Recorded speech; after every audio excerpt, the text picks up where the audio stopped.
संसार तो गुण लेखे आम्हा सखे हरी काळ ब्रह्मानंदी सरे आवडी उरी संचली स्वप्नी तेही नाही चिंता रात्र जाता दिवस काळ ब्रह्मानंदी सरे आवडी उरी संचली तुका म्हणे ब्रह्मरसे होय सरीसे भोजन काळ ब्रह्मानंदी सरे आवडी उरी संचली पांडुरंगा करू प्रथम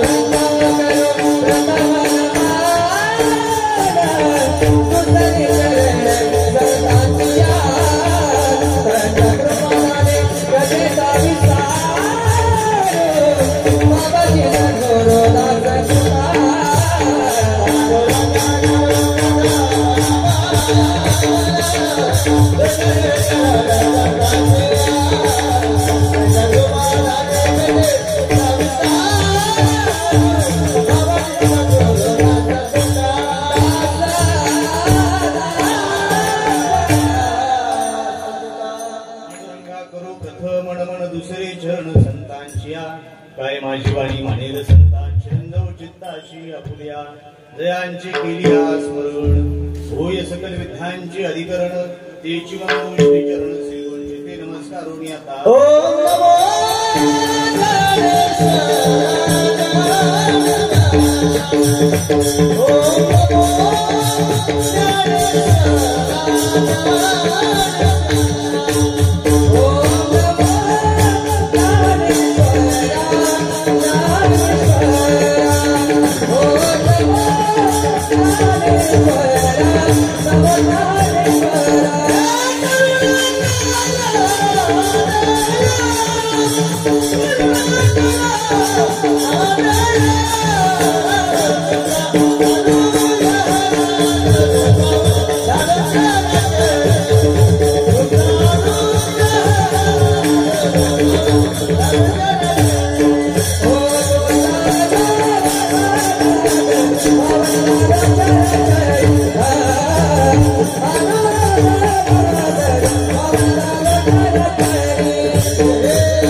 संसार तू गुण लेखे आम्हा सखे हरिजन काळ ब्रह्मानंदी सरे आवडी उरी संचली विठ्ठल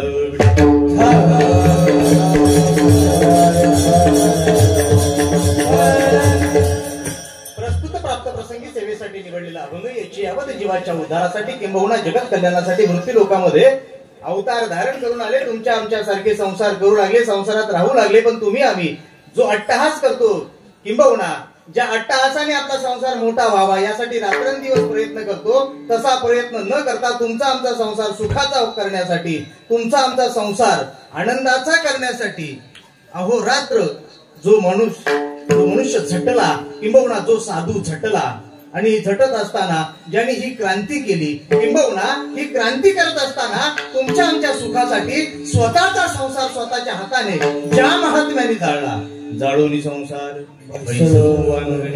या न्यायानं उभं आयुष्य समाजहितासाठी ज्या महात्म्यांनी खर्च केलं, आणि हे खर्च करत असताना तुम्ही आम्ही ज्या संसाराला इतकी किंमत देतो, परंतु त्या संसाराला या साधू संतांनी किंबहुना या महात्म्यांनी शून्या इतकी सुद्धा किंमत दिली नाही. संसाराच्या नावे वाढता हा या न्यायानं उभं जीवन समाजहितासाठी ज्या महात्म्यांनी समर्पित केलं, अशा महात्म्याचा अभंग किंबहुना जगतवंदे जगद्गुरु तुकोबारायांचा अभंग, संतपर प्रकरणातील अभंग तुम्हा सर्व मायबापांच्या सेवेसाठी निवडला. विठ्ठल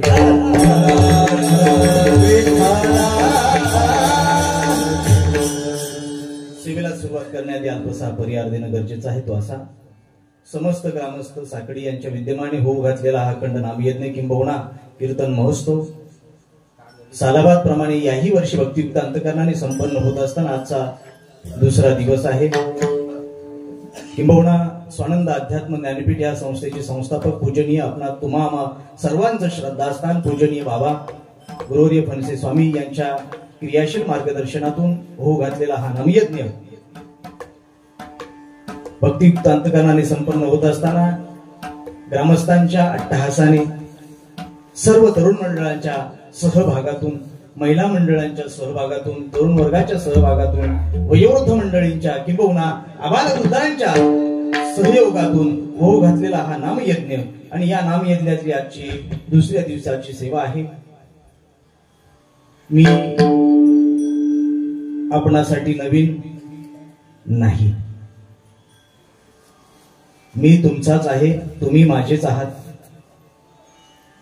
फार लांब माझं गाव नाही, फक्त मी इथे राहिला नसल्या कारणाने मी पुणेकर झालो, पण मी याच तालुक्याचा आहे, याच जिल्ह्यातला आहे. तद न्यायानं तुम्ही माझे आहात आणि मी तुमचा आहे. या न्यायानं तुमच्या समोर एक धर्माचा मुलगा म्हणून उभा आहे, पण उभा राहत असताना कोणीतरी एक औदार्य दाखवावं लागतं की या ठिकाणी ही सेवेची सुसंधी मला ग्रामस्थांच्या प्रेमातून, किंबहुना माझ्यावरती तरुण मंडळाचा असणारं प्रेम, ग्रामस्थांचा असणारं प्रेम, या प्रेमाचा परिपाक म्हणून आज मी या व्यासपीठावर उभा आहे. वास्तविकता ही घडणारी जी सेवा आहे, आपल्या गावचं वैभव भूषण हरिभक्तपरायण माझे परममित्र दिलीप महाराज भोसले यांच्या माध्यमातून, त्याचप्रमाणे मग आमचे स्वप्नील दादा साळेकर असतील, आमचे बाळासाहेब महाराज साळेकर असतील, त्याचप्रमाणे गणेश महाराज साळेकर असतील, आणि सगळ्यात मोठं नाव की एकदा का गावच्या प्रमुख व्यक्तीची कृपा झाली की मग मात्र संपूर्ण गावाची कृपा आपल्यावर होत असते. तद न्यायानं गावची प्रमुख व्यक्ती म्हणजे पोलीस पाटील. या गावचे पोलीस पाटील सन्माननीय श्री संतोष भाऊ भोसले यांचा असलेलं माझ्यावरचं प्रेम, या प्रेमाचा परिपाक म्हणून मला या ठिकाणी हे सेवेचं निमंत्रण आहे. आणि मग सेवा करत असताना माझ्या समोर व्यासपीठाच्या समोरच आपणा सर्वांचं एक लाडकं व्यक्तिमत्व, किंबहुना स्वानंद अध्यात्म ज्ञानपीठ या संस्थेचे विद्यमान सन्माननीय अध्यक्ष साहेब, आपणा सर्वांचं जिव्हाळ्याचं एक नेतृत्व हरिभक्तपरायण प्रसाद महाराज पानसरे हे या ठिकाणी उपस्थित आहेत. आता अध्यक्ष उपस्थित आहेत म्हणजे संपूर्ण संस्था असं म्हटलं तरी वावगं ठरणार नाही. तर न्यायानं त्यांच्या शेजारी व्यासपीठावर विराजमान हरिभक्तपरायण माझ्यावरती बंधुवत प्रेम असणारे आमचे ज्येष्ठ बंधू हरिभक्तपरायण बबनदादा आमरे गायनाचार्य रामायणाचार्य आहेत, ते त्यांच्याही चरणारविंदी विनोद प्रणिपात करतो. त्याचप्रमाणे या ठिकाणी आमचे राहुल महाराज असतील, महेश महाराज असतील, सुंदर असं गात होते ना, त्यावेळेस मला असं वाटलं की थोडा वेळ ह्यांचा आणखी चालावं, परंतु शेवटी काय आहे, इतक्या लांब चालावं त्यांचं, पण इतक्या लांबून मी आलोय तर माझंही काहीतरी चाललं पाहिजे ना. हा असं खूप गोड सगळी आपली हे ज्ञानपीठाचं वैभव आहे. आणि एक शोकांतिका, एक खंत वाटते की आज आमच्या राहुल महाराज असतील, आमचे महेश महाराज असतील, यांच्याकडे पाहिल्यानंतर, गात असताना पाहिल्यानंतर, गेल्या वर्षी मी ज्यावेळेस या ठिकाणी गेल्या वर्षी ज्यावेळेस मी या ठिकाणी सेवेसाठी आलो होतो ना, त्यावेळेस आपल्या ज्ञानपीठाचं वैभव, किंबहुना आपण आपल्या ज्ञानपीठाची गायन कोकिळा म्हणतो, ते आपल्या सर्वांचं प्रेमाचं स्थान हरिभक्त परायण गणपत नाना खराडे या ठिकाणी उपस्थित होते. मला या ठिकाणी त्यांची आठवण झाली. खऱ्या अर्थाने आपल्या ज्ञानपीठाचं ते वैभव आहे. नानांची प्रकृती थोडीशी खराब आहे. ज्यांना ज्यांना शक्य होईल त्यांनी नानांना भेटून येण्याचा प्रयत्न करावा, विनंती आहे तुम्हाला. कारण नाना आजारी आहेत आणि आपली माणसं पाहायला गेल्यानंतर आपल्या माणसाला आदर वाटतो, आनंद वाटतो, किंबहुना जगण्याची नवी उमेद देत असतो. त्याच्यामुळे तुम्हाला विनंती आहे की नाना आजारी आहेत, ज्यांना शक्य होईल त्यांनी पाहायला गेलं तरी अतिशय चांगली गोष्ट होईल. तर नयन या ठिकाणी माझ्या बरोबर आलेले माझे वडील असतील, आमच्या नानांचे ज्येष्ठ बंधू, त्यांचे सुपुत्र, आमच्या गावचे सरपंच सन्माननीय श्री प्रकाश महाराज खराडे या ठिकाणी उपस्थित आहेत. त्याचप्रमाणे आमचे मृदंगाचार्य हरिभक्त परायण समीर महाराज, वा मला नाव माहिती नव्हतं बरं का, धन्यवाद. असो, प्रेमाची माणसं इथे ही सगळी आपण एका घरातली सगळी मंडळी आहोत. त्याचप्रमाणे मग माझ्याबरोबर आले सगळीच मंडळी, सर्वांना एकदा खूप खूप धन्यवाद देतो. त्याचप्रमाणे महिला मंडळ मोठ्या संख्येने उपस्थित आहात, तुम्हालाही कोटी कोटी धन्यवाद.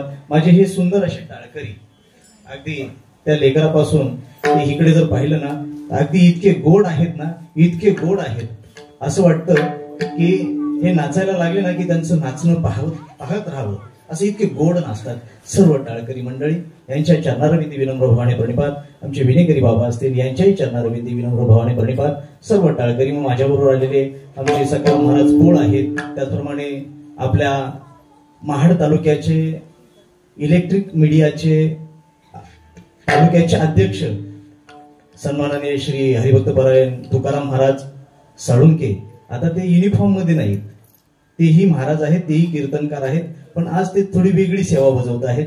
असो, त्यांनाही कोटी कोटी धन्यवाद. सर्वांना खूप खूप धन्यवाद देतो. मग माझे चुलते सकाराम महाराज सकपाळ असतील, सर्व मंडळींना खूप खूप खूप धन्यवाद देतो. आणि याच ठिकाणी सेवेला विठ्ठल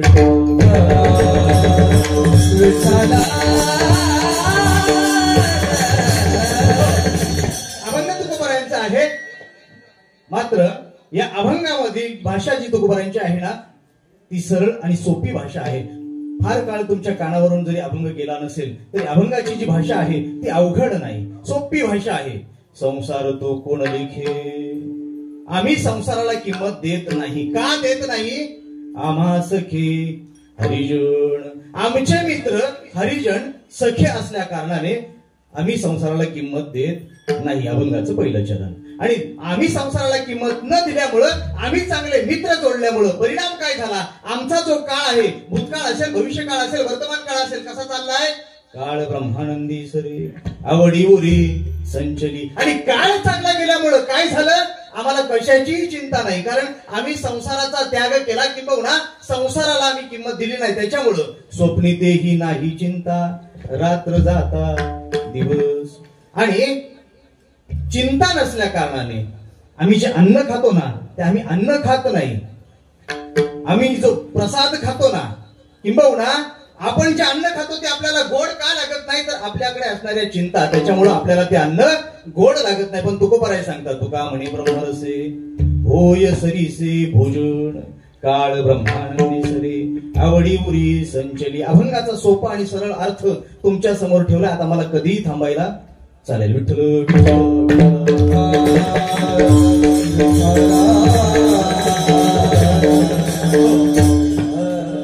तुकोबारायांची ह्या अभंगातली जी भाषा आहे ती मगाशीच तुम्हाला मी सांगून गेलो, सरळ सोपी आणि साधी भाषा आहे.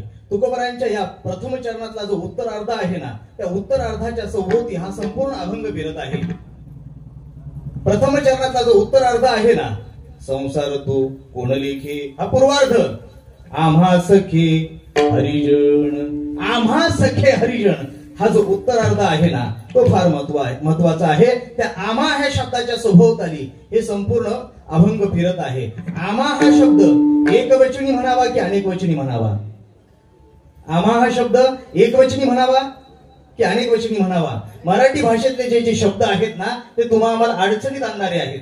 मराठी भाषा इतकी सोपी नाही. त्याला अनेकवचनी म्हटलं तरी अडचण आहे आणि एकवचनी म्हटलं तरी अडचण आहे. किंबहुना तुम्ही हा शब्द एकवचनी आहे की अनेकवचनी आहे. तुम्ही अनेकवचनी. पार्टी बदलायची नाही बरं का. नाही तर हल्ली काय झालंय रात्री एकीकडे सकाळी पार्टी बदलायची नाही. तुम्ही हा शब्द एकवचनी की अनेकवचनी. एकवचनी अनेकवचनी बदलायचं नाही. अंगणामध्ये 4 लेकरं खेळतायत. 4 लेकरं खेळत असताना 12 वाजायची वेळ झाली आणि शाळेत जायची वेळ झाली त्या 4 लेकरांची. आणि मग त्या 4 लेकरांच्या आईने त्यांना आवाज दिला, बाळांनो शाळेत जायची वेळ झाली, तुम्ही जेवण करून घ्या, दप्तर घ्या आणि शाळेला. मुलं किती आहेत? 4. त्याच्यामुळं तुम्ही शाळेला जा. मुलं शाळेला गेल्यानंतर तिचा मालक आला आणि मालक आल्यानंतर ती बोलते, अहो 12 वाजले. वाजले किती? एक काम करा, पहिलं तुम्ही आता 4 मुलं असताना तुम्ही, बरोबर आहे ना, पण आता नवरा तरी. मग आता गंमत आहे की नाही. तुम्ही ह्या शब्दाला जर का आपण एकवचनी म्हटलं तरी अडचण आहे आणि अनेकवचनी म्हटलं तरी अडचण आहे. किंबहुना तुम्ही हा शब्द जर आदरयुक्त वापरला तर तो एकवचनी ठरू शकतो. मग तज्ज्ञानं या अभंगातली जी भाषा आहे ना ती आम्हा म्हटलंय. म्हणजे तुकोबाराय बोलणारे एकटे आहेत. बोलणारे एकटे आहेत म्हणजे वेष्टीच्या मुखातून तुकोबाराय जो अभंग अनुभव जो सांगतायत ना तो समष्टीचा सांगतायत. म्हणजे सांगणारे वेष्टी आहेत पण अनुभव जो आहे ना तो समष्टीचा आहे, एकट्याचा नाही. वेष्टीला आलेला जो अनुभव आहे तो अनेकांचा असू शकत नाही. किंबहुना एकाचा अनुभव दुसऱ्याचा असू शकतो का? नाही. किंबहुना संसारात तुम्हा आम्हाला आलेला अनुभव हा एकसारखा असू शकतो का? अजिबात नाही ना. एखाद्याला संसारामध्ये पत्नी त्याची टाकून बोलत असेल, नवऱ्याला हा आलेला त्याचा अनुभव आहे, तो दुसऱ्याचा असेल का? एखाद्याला लाटण्याने मारत असेल, एखाद्याला बिनडब्याची घालवत असेल कामावर. म्हणजे संसारातला अनुभव सारखा असू शकत नाही, सारखा नसतो. पण या ठिकाणी जो अनुभव कथन करतात ना तो बराय तो आम्हा शब्द वापरतात. त्या अर्थी आम्हा शब्द हा समष्टीच्या अनुभवाचं बोधक आहे. किंबहुना समष्टीला आलेला अनुभव या आम्हा या शब्दाच्या माध्यमातून मांडतायत. बोलणारे वेष्टी आहेत. वेष्टी आणि समष्टी कळतंय ना. वेष्टी एक झाड असेल तर त्याला वेष्टी म्हणावं, अनेक झाडं असतील तर त्याला समष्टी म्हणावं. अनेक माणसं असतील तर ती समष्टी झाली आणि एक मनुष्य असेल तर वेष्टी झाली. मग आता या अभंगामध्ये बोलणारे कोण आहेत? तुकोबाराय. बोलणारे तुकोबाराय, परंतु शब्द वापरतात आम्हा. आम्हा हा शब्द समष्टीवाचक आहे. शास्त्रामध्ये 4 विकल्प आलेले आहेत. वेष्टीला सांगितल्यानंतर ते वेष्टीला कळावं, सांगावं वेष्टीला आणि त्याचा परिणाम वेष्टीवर व्हावा. सांगायचं वेष्टीला त्याचा परिणाम समष्टीवर व्हावा. सांगायचं समष्टीला त्याचा परिणाम वेष्टीवर व्हावा आणि सांगायचं समष्टीला त्याचा परिणाम समष्टीवर व्हावा. सांगायचं एकाला त्याचा परिणाम एकावर व्हावा. सांगायचं एकाला पण त्याचा एकावर परिणाम न होता अनेकांवर व्हावा. सांगायचं अनेकांना पण त्याचा परिणाम अनेकांवर न होता एकावर व्हावा. सांगायचं सर्वांना आणि त्याचा परिणाम देखील सर्वांवर व्हावा.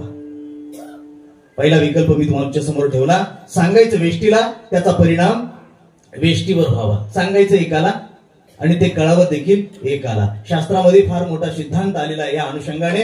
उद्धानकृषी आणि श्वेतकेतू. श्वेतकेतूला अहंकार झाला. कशाचा? ज्ञानाचा. कारण ज्ञान हे वाघिणीचं दूध आहे आणि ते थोडं एक घोटभर जरी गेलं ना तरी गुरगुर केल्याशिवाय राहणार. नवल अहंकाराची गोठी विशेष नलग्या ज्ञानाचे पाठी. सज्ञानाचे झोंबे कंठी नाना संकटे नाचवी. या न्यायानं ज्ञान हे वाघिणीचं दूध आहे आणि तो श्वेतकेतू गुरुकुलामध्ये ज्ञानार्जनासाठी गेला. त्या ठिकाणी ज्ञान मिळवलं, सकल शास्त्रांचा अभ्यास केला, 12 वर्षाचा कालखंड गेला आणि 12 वर्षानंतर श्वेतकेतू आपल्या घरी आला. आणि घरी आल्यानंतर अर्थात बापाला आनंद झाला. होतो आनंद, कारण बाप असतो. कारण बापाला वाटत असतं की जे माझ्या मुलाला मला मिळालं नाही ना ते माझ्या मुलाला मिळावं. जे ज्ञान मी मिळवू शकलो नाही ते ज्ञान माझ्या मुलाने मिळवावं. जे सुख मी उपभोगू शकलो नाही ते सुख माझ्या मुलाला प्राप्त व्हावं, असा अट्टहास बापाचा असतो. आणि वडिलांना आनंद झाला. वडील कोण? उद्धान ऋषी. उद्धान ऋषीला आनंद झाला. कशाचा? माझा मुलगा सकल शास्त्राचा अध्ययन करून आला, ज्ञानी झाला, पंडित झाला. किंबहुना माझा मुलगा इतका ज्ञानी झाला की माझ्या मुलाला माझ्यापेक्षा सुद्धा जास्त कळायला लागलं. असा कोणाला वाटलं? उद्धान ऋषीला वाटलं की माझा मुलगा माझ्यापेक्षा सुद्धा ज्ञानी झाला. आणि मग हे कर्णोपकरणी हे कोणाला कळलं? श्वेतकेतूला कळलं. ज्या अर्थी माझे वडील बोलतात ना की माझ्या मुलाला एवढं कळायला लागलं, माझा मुलगा इतका ज्ञानी झाला की माझा मुलगा माझ्यापेक्षा सुद्धा ज्ञानी आहे, माझ्या मुलाला माझ्यापेक्षा सुद्धा जास्त कळायला लागलं. आणि हे श्वेतकेतूला कळायला लागल्यानंतर श्वेतकेतूच्या अंतःकरणाची धारणा अशी झाली की माझ्या वडिलांपेक्षा मी मोठा शहाणा आहे. हे आताच नाही बरं का, मी माझ्या वडिलांपेक्षा फार मोठा आहे, शहाणा आहे, हे आत्ताच नाही, हे तेव्हापासून आलेलं आहे. आणि मग श्वेतकेतूला अशी धारणा झाल्यानंतर अहंकार झालेला वडिलांना निदर्शनास आला. आणि मग वडिलांनी तो श्वेतकेतूचा अहंकार घालवण्यासाठी श्वेतकेतूला एक प्रश्न विचारला. मी वेष्टीला सांगितल्यानंतर वेष्टीला कळावं, एकाला सांगितल्यानंतर त्याचं ज्ञान एकाला व्हावं, या अनुषंगाने सांगतोय तुम्हाला. सांगणारा एक आणि ऐकणारा देखील एक, म्हणजे सांगायचं वेष्टीला, त्याचा परिणाम देखील वेष्टीवर व्हावा. इथं श्वेतकेतूला अहंकार झाला होता, म्हणून श्वेतकेतूच्या अहंकाराचा निराश करण्यासाठी उद्धान ऋषीने त्या श्वेतकेतूला एक प्रश्न विचारला. शास्त्रामध्ये अनन्यसाधारण महत्व या प्रश्नाला आहे. काय प्रश्न विचारला श्वेतकेतू? बाळा, तू ज्ञानार्जन करून आलास, तू खूप ज्ञानी झालास, पण मला एक पडलेला प्रश्न आहे, त्या प्रश्नाचं उत्तर तू देशील का? बाबा, कुठलाही प्रश्न विचारा, मी त्या प्रश्नाचं उत्तर नक्की देईल. कारण या जगात असा कुठलाच प्रश्न नाही की त्याचं उत्तर माझ्याकडे नाही. हे कोण बोलत होता? श्वेतकेतू नाही, श्वेतकेतूच्या ठिकाणी असलेला ज्ञानाचा अहंकार बोलत होता. बाबा, कुठलाही प्रश्न विचारा, त्या प्रश्नाचं उत्तर मी देईल. आणि असं म्हटल्यानंतर उद्धान ऋषीने श्वेतकेतूला प्रश्न केला. बाळा, जगात अशी कुठली एक गोष्ट आहे की ती कळल्यानंतर संपूर्ण जगाचं ज्ञान होतं? हा प्रश्न विचारला श्वेतकेतूला उद्धान ऋषीने. आणि मग मात्र श्वेतकेतूने डोकं खाजवायला सुरुवात केली. ज्या ज्या अभ्यास केला होता ते सगळे ग्रंथ उलगाडून पाहिले, सगळा त्याचा धांडोळा घेतला, पण त्याला उत्तर कुठे सापडलं नाही. 1 दिवस गेला, 2 दिवस गेले, 3 दिवस गेले, 7 दिवस निघून गेले. आणि मग श्वेतकेतू शरण आला. कोणाला? वडिलांना शरण आला. बाबा, चुकलं माझं, मला अहंकार झाला होता ज्ञानाचा, मला नाही उत्तर सापडलं, मला नाही उत्तर देता येणार, पण कमीत कमी तुम्हाला तरी ठाऊक आहे का? बाबा म्हटले त्याचे श्वेतकेतू उद्धान ऋषी म्हटले, बाळा, उत्तर ठाऊक आहे मला. आणि मग ते उत्तर सांगण्यासाठी एक सिद्धांत मांडला उद्धान ऋषींनी. ऐकताय ना तुम्ही? ऐकताय ना? हा, श्वेतकेतूला ते उत्तर सांगण्यासाठी एक सिद्धांत मांडला. तो सिद्धांत फार मोठा आहे, फार अलौकिक असा सिद्धांत आहे. त्यांनी घटाचा सिद्धांत मांडला. घट ठाऊक आहे ना? घट, मडकं, हा, ते ठाऊकच पाहिजे सर, ते शेवटी तेच आहे पुढे. त्याच्यामुळे ते सगळ्यांच्या लक्षातच असलं पाहिजे. आपण काही जरी म्हटलं ना, पुढे काय मडकं, एवढं लक्षात असू द्या. हा, प्रत्येक जण म्हणत असतो, या वर्षी बंगला बांधून झाला, आता पुढे काय? पुढे गाडी घेऊ, त्याच्यापेक्षा चांगली गाडी घेऊ, असं पुढे काय करत जाऊ आपण किती दिवस. पण एक दिवशी आपल्या पुढे बाकी काहीच नाही. पुढे विठ्ठल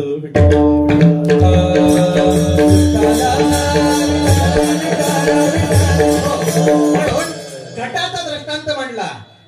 घट म्हणजे मडकं, घट हे कार्य आहे,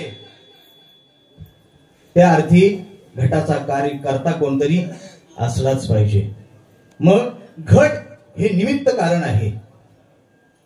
ह्या घटाचा करता, हे घट कोणामुळे निर्माण झाला? माती हे निमित्त कारण आहे. त्यातला मुख्य कर्ता जो आहे ना, तो घटाचा करता कुंभार आहे. जर कुंभार नसेल तर घट माती हे उपादान कारण आहे आणि घट हे निमित्त कारण आहे. पर मुख्य कारण कोण आहे, करता कोण आहे तर कुंभार. आता तो घट तुमच्या डोक्यासमोर आला की नाही. कुंभार असेल, माती असेल तर घट निर्माण होऊ शकतो. तद्नयेनं हे जे बसलेत ना हे सगळे घट आहेत. घट तुम्ही आम्ही सगळे घट आहोत म्हणजे मडकी आहोत. माझ्या पदरचं सांगणार नाही.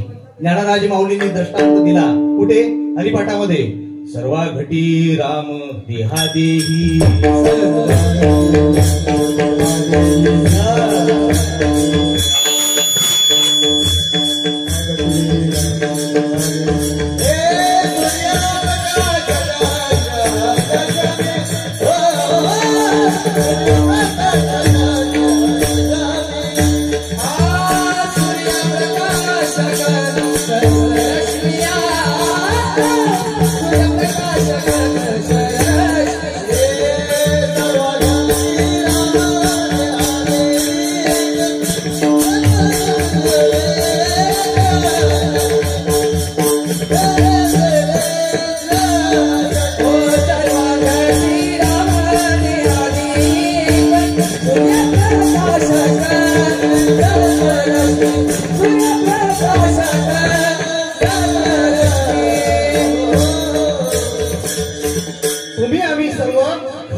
घटामध्ये विराजमान असणारा जो काही आत्मा आहे ना तो सगळ्यांचा एक आहे. परंतु तुमची आमची जी काही घट आहेत ना, तुमची आमची जी काही शरीर आहेत ना ती कोणी निर्माण केली. तो निर्माण करणारा किंबहुना घट निर्माण करणारा, मडकं निर्माण करणारा कुंभार कळला की मग आपल्याला हा घट निर्माण करणारा कुंभार कळत असतो. किंबहुना हा घट निर्माण करणारा कुंभार आपल्याला कळला की मग मात्र हे संपूर्ण जगत आपल्याला कळत असतं की हे संपूर्ण घट निर्माण करणारा कोणतरी एक आहे. कोण आहे तो? या विश्वाचा नायक आहे. किंबहुना या विटेवर उभा असणारा परमात्मा जो आहे ना ह्या सर्व घटाचा निर्माण करता आहे. किंबहुना तो एकदा कळला की मग मात्र संपूर्ण विश्वाचं ज्ञान होत असतं. मग मात्र आपली या विश्वाकडे पाहण्याची जी दृष्टी आहे ना ती मात्र समष्टीची होत असते. प्रत्येक ठिकाणी, सर्वांच्या ठिकाणी आपण त्या सर्वाभूती पाहे एक वासुदेव अशी दृष्टी आपल्याला झाल्याशिवाय राहत नाही. म्हणून एक कळावा. तुकोबाराय देखील त्यांच्या एका अभंगामध्ये सांगून जातात ना, आपुला तो आपुला तो एक आपुला तो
Yeah.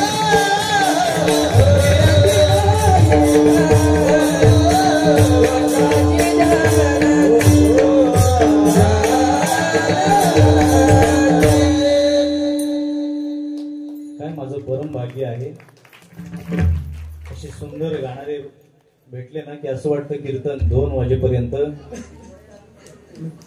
हा, आणि त्यातल्या त्यात आज माझं आणखी परम भाग्य, एक अध्यक्ष होते, त्यात आता आपल्या वारीचे दुसरे अध्यक्ष, किंबहुना आपल्या आळंदी वारीचे सन्माननीय अध्यक्ष, आपल्या सर्वांचं प्रेमाचं एक व्यक्तिमत्व हरिभक्तपरायण तात्या या ठिकाणी उपस्थित झालेले आहेत. त्यांनाही कोटी कोटी धन्यवाद देतो. चला आपल्या मूळ मुद्द्याकडे चला. विठ्ठल विठ्ठल.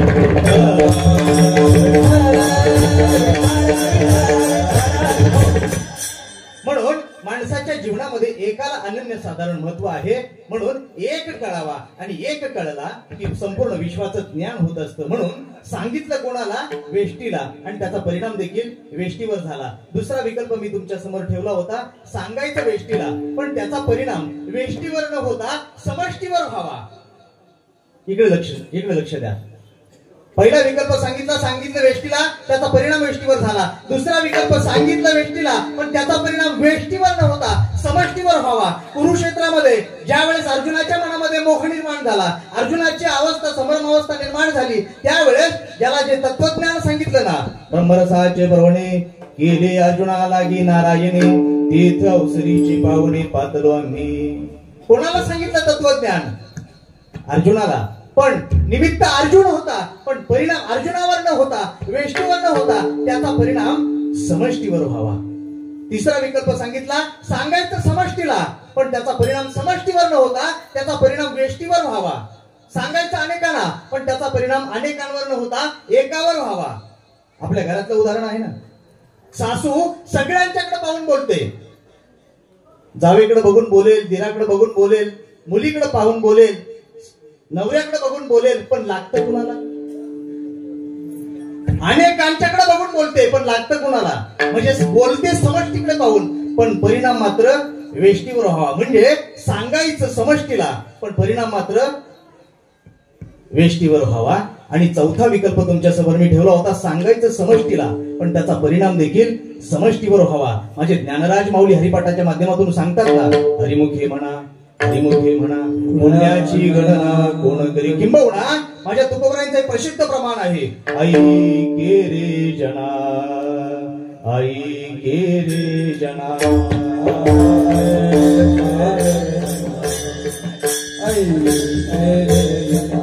तुझ्या सहिताच्या गुणा, तुझ्या सहिताच्या गुणा, तुझ्या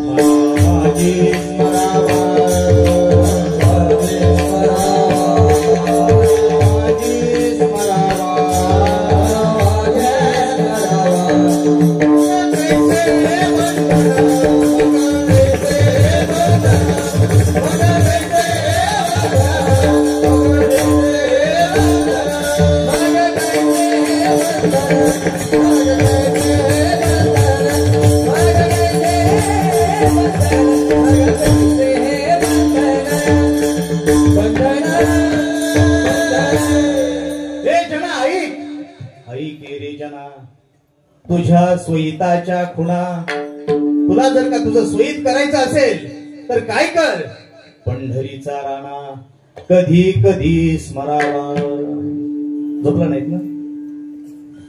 कधी कधी नव्हे, नित्य मना माझी स्मरावा. म्हणून या ठिकाणी सांगितलं समष्टीला आणि त्याचा परिणाम देखील समष्टीवर व्हावा. तज्ञ यानं या ठिकाणी जो शब्द वापरला आम्हा, हा आम्हा शब्द समष्टीच्या मुखातला शब्द आहे. किंबहुना तुम्ही आम्ही समजा आपल्या साकडीतल्या 10 महिला आळंदीवारीला आपण जातो की नाही? आळंदीवारीला गेलो. आळंदीवारीला जात असताना वारीचे अध्यक्ष आहेत, आपले संस्थेचे अध्यक्ष आहेत, ही सगळी टाळकरी मंडळी, गायनाचार्य गुणवंत मंडळी, आणि हे सगळे असताना वारीच्या वाटेला आपण किती आनंद घेतो. अगदी हे वारीच्या वाटेला यथेच्छ नाचतो ना, आणि नाचताना किती दमतो, किती फुगड्या किती खेळतो, काहीही वाटत नाही. आनंदात आपण फार रंगून जातो. आणि आळंदीला गेल्यानंतर त्या ठिकाणी आणखी आपण आळंदीत गेल्यानंतर नगर प्रदक्षिणा असताना खूप नाचतो. आणि इतका आनंद घेतल्यानंतर आपल्या गावातल्या किती महिला गेल्या होत्या? 10 महिला गेल्या. नाही 2 गेल्या असतील, परंतु आता धरून चाला ना, तुम्ही तिकडून बोट करू नका. विठ्ठल विठ्ठल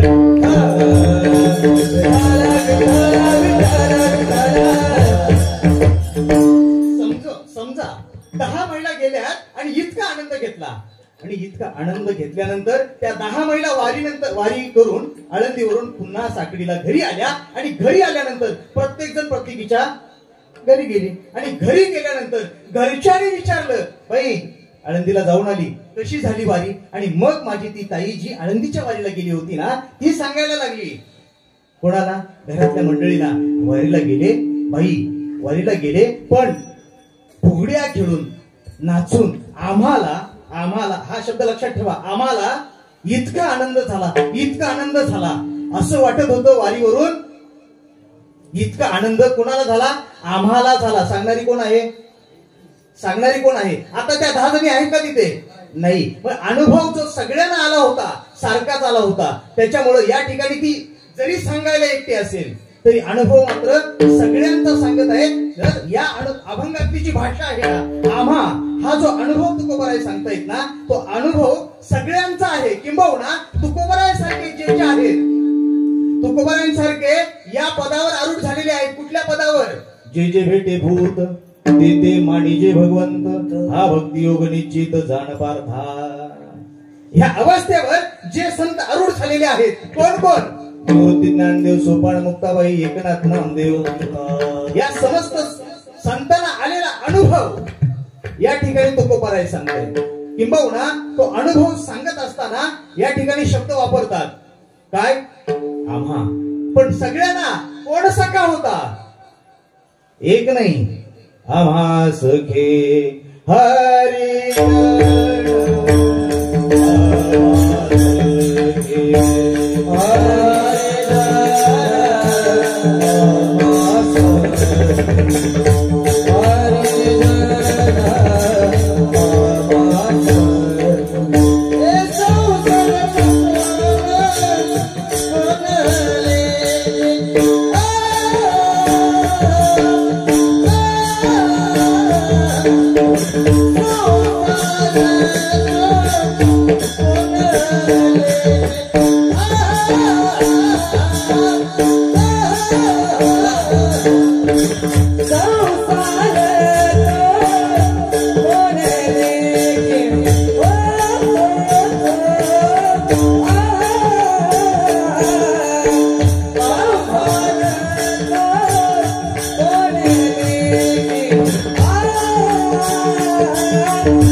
हे आपल्या ज्ञानपीठाचं वैभव आहे.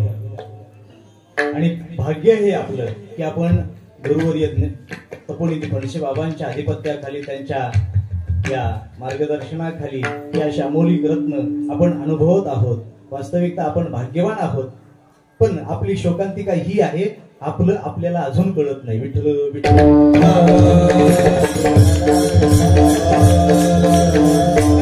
आपल्याला एक वाईट सवय आहे, आपलं आपल्याला मोठं झालेलं सहनच होत नाही. विठ्ठल विठ्ठल.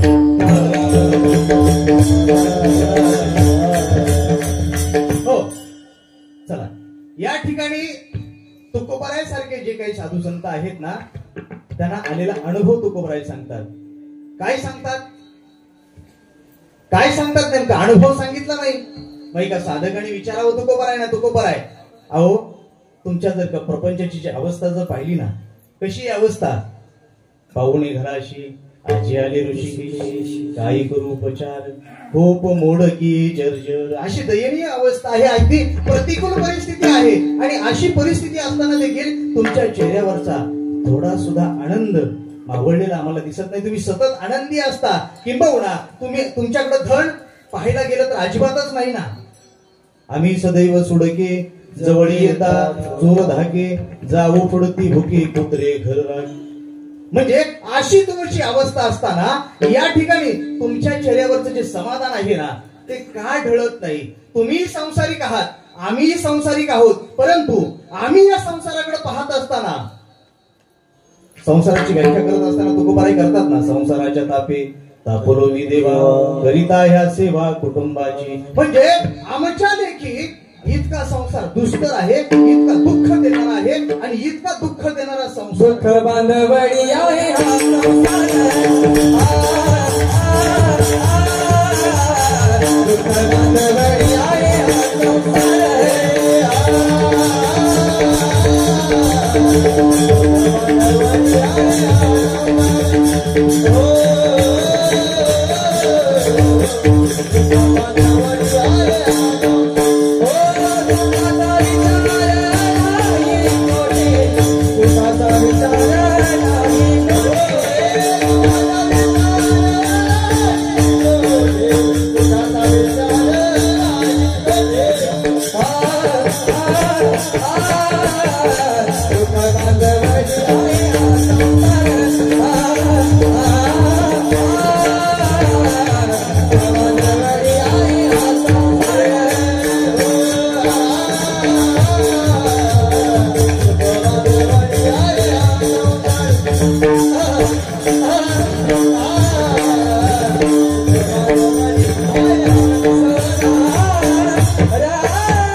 इतका दुःखरूप असणारा जो काही संसार आहे ना, दुःखरूप असणारा संसार, आणि या अशा दुःखरूप असणाऱ्या संसारामध्ये तुम्ही आनंदी वृत्ती धारण करता. नेमकं कारण काय?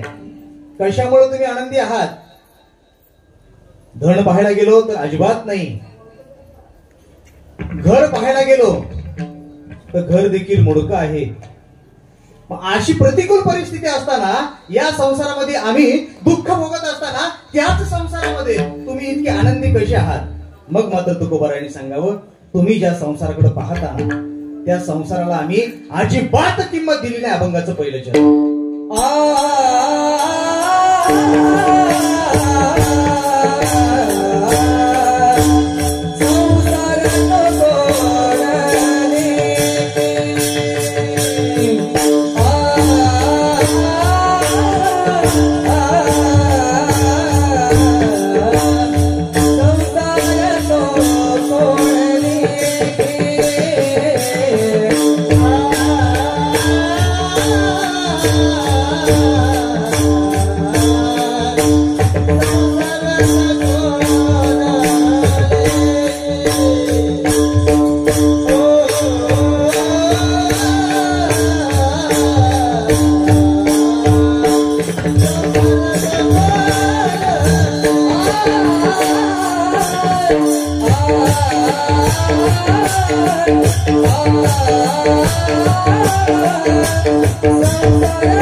संसार तो कोण लेखे आम्हा सखे हरिज. तुकोबाराने सांगितलं की आम्ही या संसारात आनंदी आहोत. का आनंदी आहोत? का आनंदी आहोत आम्ही? तर संसाराची चिंता किंबहुना या संसाराची भीती याची यावत जीवाला, आम्हाला नाही. किंबहुना या संसाराकडे पाहताना साधू संतांचा जो दृष्टिकोन आहे ना तो निराळा आहे आणि तुमचा आमचा जो दृष्टिकोन आहे ना तो निराळा आहे. आपण घोळून घोळून काकड्याला प्रमाण म्हणत असतो की नाही, संसार दुःख मुळ जहूकडे. परंतु माझ्या नाथ बाबा सांगतात, अवघे चित्रलोक्य आनंदाची आता चरणी जगन्नाथा चित्र ठेले. माझे ज्ञानराज माऊली सांगतात, अवघाची संसार सुखाचा करी आनंदे भरी. म्हणजे त्यांची पाहण्याची जो की दृष्टी आहे संसाराकडे ती निराळी आहे आणि आपली जी आहे ती निराळी आहे. परंतु या अभंगामध्ये अभिप्रेत असणारा जो संसार आहे साधू संतांना तो निराळा आणि तुमच्या आमच्या डोक्यातला संसार निराळा. या अभंगातला जो संसार आहे ना तो कुठला संसार आहे? संसाराला किंमत दिली नाही कुठल्या पती पत्नीच्या, बायका मुलांच्या, भांड्याकुंड्यांच्या अजिबात नाही. साधू संतांच्या लेखी अभिप्रेत असणारा या अभंगातला जो संसार आहे ना तो निराळा आहे. या अभंगातला जो संसार आहे तो सांगतो तुम्हाला जन्म मरण हा देखील काय आहे? संसार आहे. मग या संसाराला, जन्म मरणाच्या संसाराला साधू संतांनी का किंमत देऊ नये? तर साधू संत जन्म मरणाच्या पुढे होते. मरण माझे मरून गेले म्हणून मरणाची भीती याची यावत जीवाला साधू संतांना आहे का? अजिबात नाही ना. म्हणून संसार तू कोण लेखी. दुसरा संसाराचा अर्थ दुसरा की या देहामध्ये, या देहाचा किंबहुना या शरीराचा एक वैरी राहतो. त्या वैऱ्याचं नाव आहे अहंकार. या अहंकाराला देखील संसार म्हटलेला आहे. किंबहुना हा अहंकार जिंकणे म्हणजे देखील संसार आहे. जिंकावा संसार, जिंकावा संसार,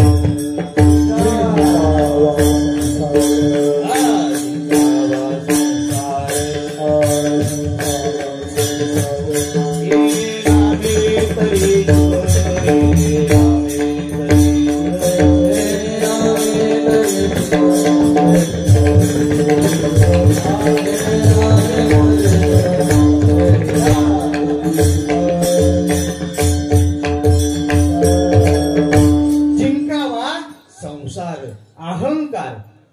हा अहंकार तुम्हा आम्हाला सुखापासून लांब नेत आहे. किंबहुना हा अहंकार एकदा निर्माण झाला ना की तुम्हा आम्हाला दुःख उपभोगावं लागत आहे. म्हणून हा अहंकार जिंकणे म्हणजे देखील संसार जिंकणे. या ठिकाणी साधू संतांना अहंकार होता का? कुणी जगद्गुरु तुकोबाराय म्हटलं तरी अहंकार नाही, तरी हुरळून गेले नाहीत आणि कुणी वेड्या तुका म्हटलं तरी त्याचं कधी दुःख वाटलं नाही. म्हणून अहंकार साधू संतांच्या ठिकाणी नव्हता. म्हणून अहंकाराचा संसार नसल्यामुळं संसार तो कोण लेखे. किंबहुना या शरीराला देखील संसार म्हटलेला आहे. या देहाला संसार म्हटलेला आहे. संसाराच्या अंगी अवघीच व्यसने आम्ही या कीर्तने सुद्धा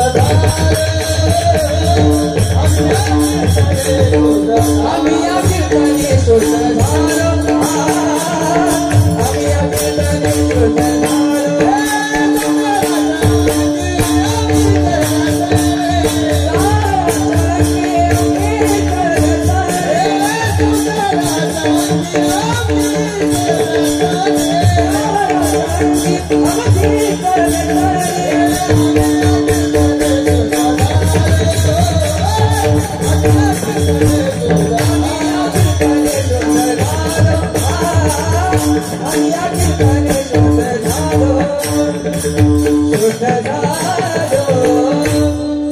या शरीराची काळजी याची यावत जीवाला तुम्हा आम्हाला. साधू संतांच्या लेखी मंबाजी बुवानी काठीने मारलं तरी त्याचं दुःख वाटलं नाही. कुणी गरम पाणी शरीरावर फेकलं तरी या संसाराची चिंता त्यांना वाटली नाही, किंबहुना या शरीराची काळजी त्यांना वाटली नाही. शरीराची काळजी तुम्हा आम्हाला, साधू संतांना अजिबात नाही. तुम्हा आम्हाला ब्युटी पार्लर, साधू संतांना अजिबात नाही. म्हणून संसार तो कोण लेखे. आणखी एक कारण सांगतो की साधू संतांनी या संसाराला का किंमत दिली नाही, तर हा संसार जो आहे ना तो मिथ्या आहे. त्याला खरं म्हटलं तरी अडचण आहे आणि खोटं म्हटलं तरी अडचण आहे. म्हणजे हा संसार स्वप्नवत आहे. त्याच्यामुळं साधू संत सांगतात, किंबहुना तुकोबराय सांगतात, संसार तो कोण लेखे. कशाच्या बळावर? आम्हा सखे हरिजन. तुकोबराय मित्राच्या जीवावर म्हणतात. आमचे जे सखे आहेत ना ते कसे आहेत? आमचा सखा मंत्री नाही, आमदार नाही, खासदार नाही, आमचा सखा करोडपती नाही, आमचा सखा जमीनदार नाही, जागीरदार नाही. माझा सखा कोण आहे? आमचा सखा कसा असावा? कारण जशी त्याची संगत असेल त्या पद्धतीनं मनुष्य घडत असतो. तुकोबरायांची संगत जी होती ना, तुकोबरायांचे मित्र जे होते ना, कोण होते? तुकोबराय सांगतात, माझे मित्र कोण नाहीत, लुंगे सुंगे नाहीत, महाविष्णूचा अवतार.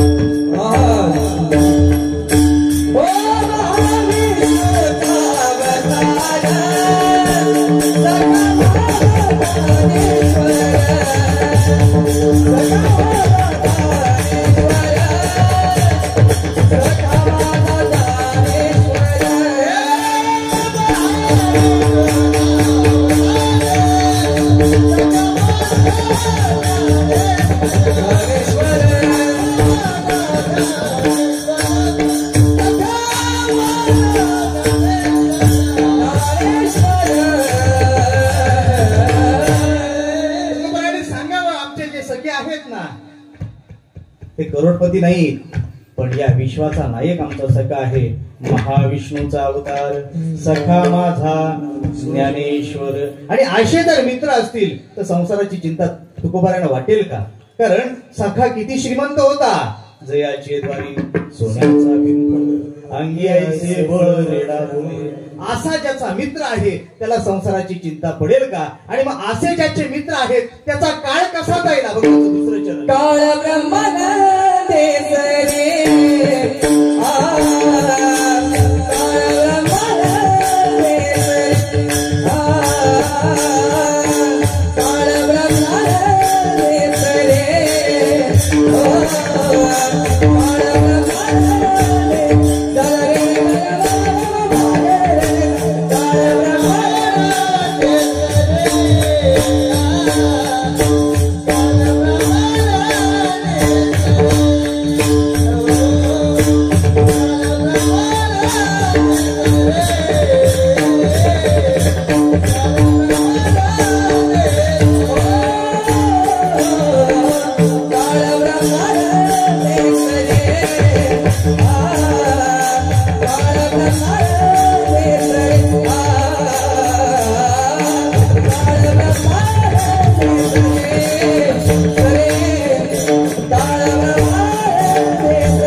नाही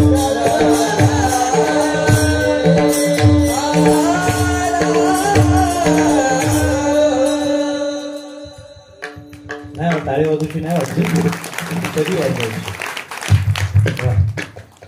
तुकोबाराय सांगतात आमचे सखे हरिजन असल्या कारणाने आमचे सखे ज्ञानोबाराय सारखे असल्या कारणाने आमचा जो काळ आहे ना तो कसा चाललाय.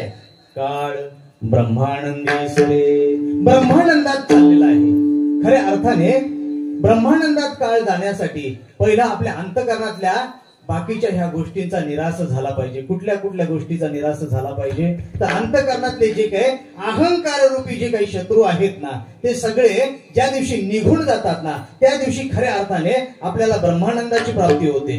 जर का तुम्हाला वाटतं ना की आपल्याला ब्रह्मानंद मिळावा, आपला काळ ब्रह्मानंदात जावा, आपला काळ आनंदात जावा, तर एकच गोष्ट बाजूला ठेवू ना. तुकोबारायांनी सांगितलं ना की आम्ही अहंकाराचा त्याग केला. अहंकाराचा त्याग करू ना, आनंद झाल्याशिवाय राहणार नाही. जर का माझ्या ताईला सांगितलं ना ताई टाळी घेऊन नाच, बाई मी शाळेची शिक्षिका आहे, हा काय आहे, हा जर म्हटलं ना जरा या जरा पंक्तीमध्ये वाढा, अहो मी तुम्हाला माहित नाही मी 45,000 रुपये पगार घेतो मुंबईला, हा काय आहे. हा अहंकार ज्या दिवशी आपण सोडू ना त्या दिवशी खऱ्या अर्थाने आनंदाची प्राप्ती होते. अहंकार गेला तुका म्हणे देव झाला. म्हणून अहंकार माणसाच्या ठिकाणी नसावा आणि तुमच्या ठिकाणी तर अजिबातच. बाई मीच म्हणून हा काय आहे, अहंकारच आहे ना, अहंकारच आहे ना. हा अहंकार एका निघून गेला ना की खऱ्या अर्थाने घराचं गोकुळ करायचं की घराचं नरक करायचं हे कोणाच्या हातात आहे, पुरुषाच्या नाही, हे सगळं स्त्रीच्या हातात आहे. आज सासू कोण आहे, स्त्री आहे. सून कोण आहे, स्त्री आहे. नणंद कोण आहे, स्त्री आहे. जाऊ कोण आहे, स्त्री आहे. आणि घरात जे कलह चाललेले आहेत ते कोणाचे चाललेले आहेत, घरात जे कलह चालले आहेत घरात प्रत्येकाच्या. तुमच्या गावात नाही ना, भाग्यवान आहात तुम्ही. खरोखर साकडी गाव भाग्यवान आहे. गोकुळासारखं खऱ्या अर्थाने रामराज्य झालं असं वाटतं मला.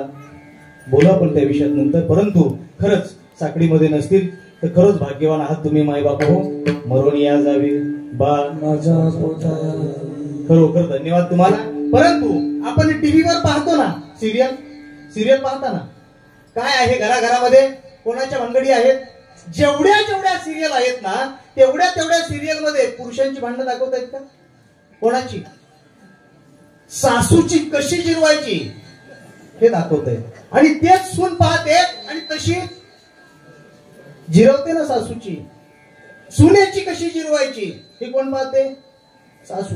आणि तसं वागते. पण परिणाम तुम्हाला नाही भोगायला लागत, परिणाम तुम्हाला नाही भोगायला लागत, परिणाम या मंडळीला भोगायला लागत आहेत. परिणाम मात्र पुरुष वर्गाला भोगायला लागत आहेत. खऱ्या अर्थाने घराचं गोकुळ करण्याची ताकद तुमच्यात आहे. तुम्ही सामान्य नाही, तुम्ही दुर्गा आहात, तुम्ही लक्ष्मी आहात, तुम्ही अंबिका आहात, तुम्ही चंडिका आहात, तुम्ही भगवती आहात, तुम्ही जिजाऊच्या लेकी आहात, किंबहुना तुम्ही रुक्माई समान आहात. स्त्री ही क्षणार्धाची पत्नी असून अनंत काळची माता आहे.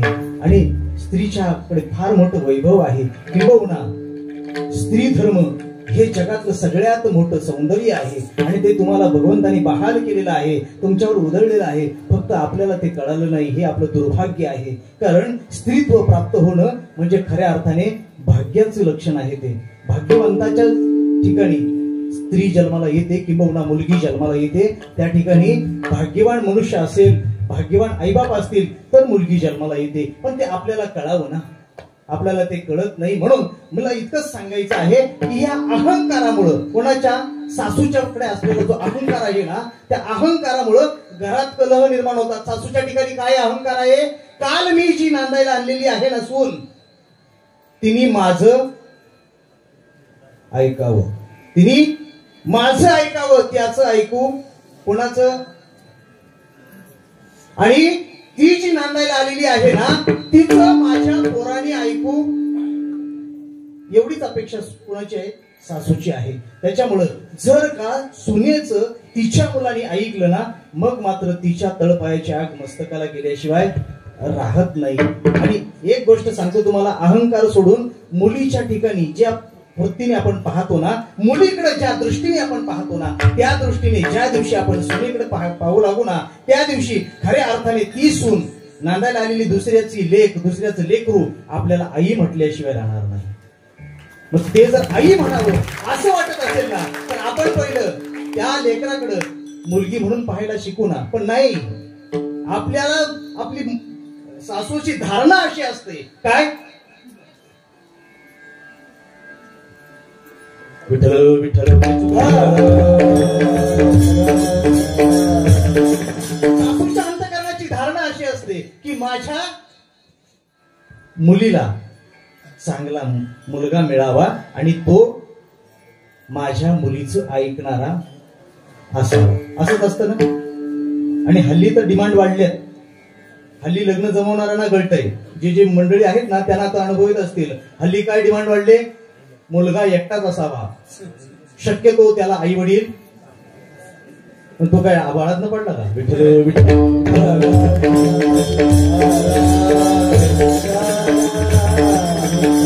हो, म्हणून या ठिकाणी ज्या नजरेने आपण आपल्या मुलीकडे पाहतो ना, त्या नजरेने आपल्याला आपल्या सुनेकडे पाहता यावं.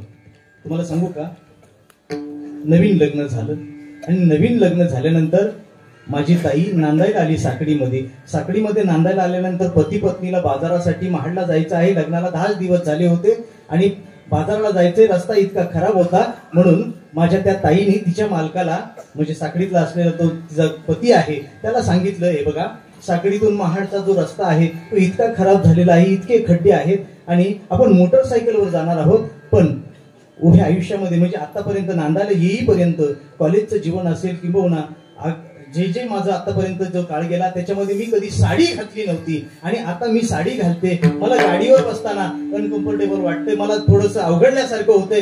असं केलं तर रस्त्याला खड्डे आहेत, मला साडी घालून गाडीवरती व्यवस्थित बसता येणार नाही. पण तुमची जर अनुमती असेल तर मी ड्रेस घातला तर चालेल का? कोणाला विचारलं? तिच्या मालकाला विचारलं ना. तिचा मालक सद्गुणी होता, विचारिक होता. त्यांनी सांगितलं, बाई तुला जमेल तसं, तुला जसं आवडेल त्या पद्धतीनं, तुला वाटतं ना ड्रेस घालायचा, तू खुशाल ड्रेस घाल. त्या ताईने माझ्या ड्रेस घातला आणि ड्रेस घातल्यानंतर निघाले बाहेर निघाल्यानंतर ओट्यावरती तिची सासू बसलीच होती, सखूबाई. तिला जहाल होती, गावात तिचा नाद कोण करत नव्हतं सखूबाईचा. आणि सखूबाईनी पाहिलं, सून घरातून ड्रेस घालून येताना पाहिलं आणि मग हिच्याही अशी आगमाती झाली. म्हणली, बाई, तिच्या मैत्रिणीला बोलली, बघितलंस का ध्यान, 10 दिवस नाही झाले लग्नाला आणि या सखूबाईची सून खुशाल निघाली ड्रेस घालून, लोक काय म्हणतील साकडीची. मला गेली बिचारी. ती जी काही सून होती सद्गुणी होती, एकही शब्द बोलली नाही. तिचा मुलगाही सद्गुणी होता, एकही शब्द बोलला नाही.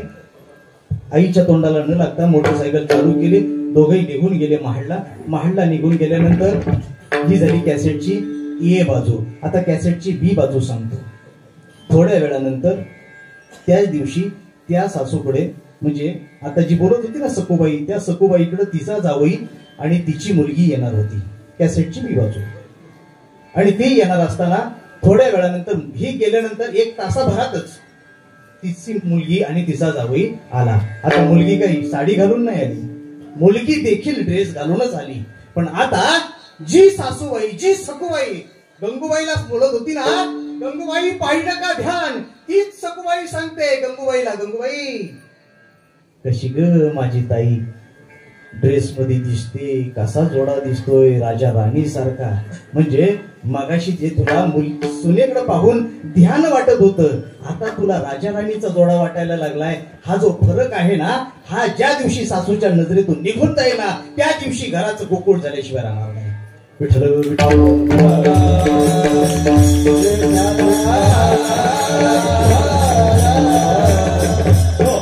म्हणून या ठिकाणी ज्याला ब्रह्मानंद घ्यायचा आहे ना, त्याच्या अंतःकरणातून हे मलिनता जे काय आहेत, जे काही विकार आहेत ते निघून जावे. आणि एकदा का निघून गेले, किंबहुना चांगली संगत प्राप्त झाली की मग मात्र आपला जो काळ आहे ना, तो कसा जातो, काळ ब्रह्मानंदी सरे.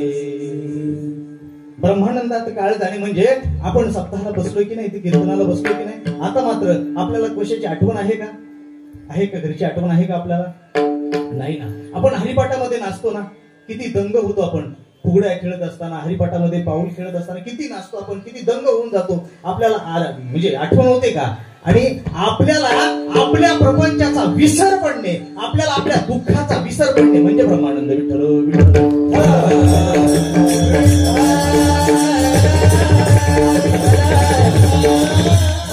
पण ब्रह्मानंदामध्ये रंगण्यासाठी, ब्रह्मानंदामध्ये रंगण्यासाठी आपण कमीत कमी ज्या ठिकाणी कीर्तन आहे, ज्या ठिकाणी भजन आहे, ज्या ठिकाणी हरिपाठ आहे, ज्या ठिकाणी वारी चालले तिथे गेलो पाहिजे ना. वारीच्या वाटेला आपल्याला काय आनंद होतो? वारीच्या वाटेला खरोखर ब्रह्मानंदात आपल्याला काळजीच नसते ना. ब्रह्मानंदात जातो ना काळ वारीच्या वाटेला. पण ब्रह्मानंदात काळ कुणाचा जातो? जो खानदानी वारकरी आहे आणि तो वारीला गेलाय त्याचा जातो. वारीच्या वाटेला ब्रह्मानंदाची प्राप्ती कोणाला होते? खऱ्या अर्थाने जो खानदानी वारकरी आहे ना त्याला ब्रह्मानंद प्राप्त होतो. आता तुम्ही म्हणाल वारकरी खानदानी म्हणता म्हणजे वारकऱ्यामध्ये काय फरक असतो काय? हो, फरक आहे. वारकरी 3 प्रकारचा आहे. वारकऱ्यात 3 प्रकार आहेत. आणि जसे शेतकऱ्यात 3 प्रकार आहेत ना, तसे वारकऱ्यात 3 प्रकार आहेत. पहिलं कोणाचं सांगू? शेतकऱ्याचं सांगू की वारकऱ्याचा? तुम्ही आम्ही शेतकरी आहोत. पहिले 3 प्रकार शेतकऱ्याचे सांगू की वारकऱ्याचे सांगू? वारकऱ्याचे. चला वारकऱ्याचे सांगतो. पहिला वारकरी सातबाऱ्याचा वारकरी, दुसरा वारकरी बांधावरचा वारकरी, तिसरा वारकरी खानदानी वारकरी. चला सातबाऱ्याचं सांगतो आता तुम्हाला पटकन. गळ्यात फक्त माळ. सातबाऱ्याचं नाव लागलं ना. सातबाऱ्याचा वारकरी, त्याला कीर्तन काही ठाऊक नाही, त्याला भजन काय माहिती नाही, त्याला मंदिरातला काकडा माहिती नाही, त्याला सप्ताह ठाऊक नाही, त्याला वारी कळत नाही, त्याला एकादशी ठाऊक नाही, काही ठाऊक नाही. फक्त गळ्यात सातबाऱ्याचा. दुसरा बांधावरचा. बांधावरचा वारकरी, बांधावरचा वारकरी फार भयानक. एक वेळ तो सातबाऱ्याचा परवडला पण बांधावरचा नाही. बांधावरचा जर मंडपात आला ना, या ठिकाणी राहुल महाराज इथं आला ना, आल्या म्हणणार महाराज तो मृदुंग लावून घ्या, ती पेटी लावून घ्या. पेटी लावायची असते. हेही ज्याला कळत नाही समजायचंय बांधावलंय. नुसतं हे करा रे, ते करा रे, असं करा रे, तसं करा रे, समजायचं बांधावलंय. याला काय कळत नाही. हा, आता तिसरा खानदानी वारकरी सांगतो. सकाळी 4 वाजता मंदिरामध्ये टाळाचा आवाज झाल्यानंतर काकड्याला न चुकता जो जातो तो समजायचा खानदानी. आणखी सांगतो, वारी आषाढी वारी असेल, आपली कार्तिकी वारी असेल, कितीही अडचणी असतील आणि कितीही मोठे प्रसंग आलेले असतील तरी ते प्रसंग बाजूला ठेवून जो बॅग उचलून वारीला निघतो समजायचा खानदानी.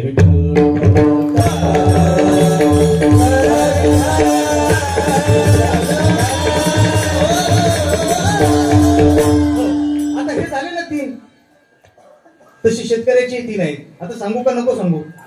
शेतकऱ्याचे शेतकऱ्याचे पण 3 प्रकार आहेत. एक सातबाऱ्याचा शेतकरी, एक बांधावरचा शेतकरी आणि एक खानदानी शेतकरी.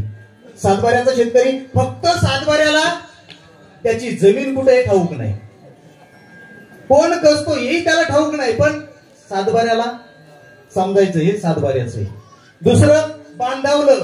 बांधावलं म्हणजे फार भयानक. इथं जसं बेजार करतं ना तसं तिकडे शेतीमध्ये बांधावला शेतकरी फार बेजार करतो. त्याला काम काय करावं कळत नाही. फक्त एवढंच, त्याच्याकडे खिशात पैसा असल्यामुळं लोकांना गोळा करायचे, मजुरांना गोळा करायचे, त्यांना शेतात न्यायचं, यांनी बांधावर बसायचं आणि त्यांना नुसतं बोलून बेजार करायचं.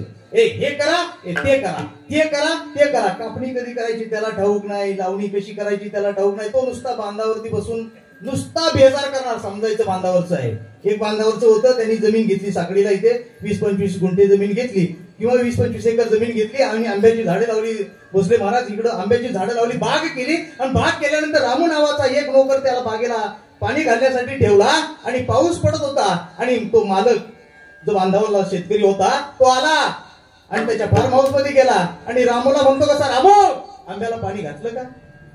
राम म्हणला मालक पाणी घालणार होतो पण पाऊस जोरात पडला त्याच्यामुळे पाणी घालता आलं नाही. तो मालक बांधावरचा शेतकरी म्हणतो कसा, अरे मूर्ख कुठला, कळत नाही तुला, छत्री घेऊन पाणी घालायचं समजायचं बांधावले.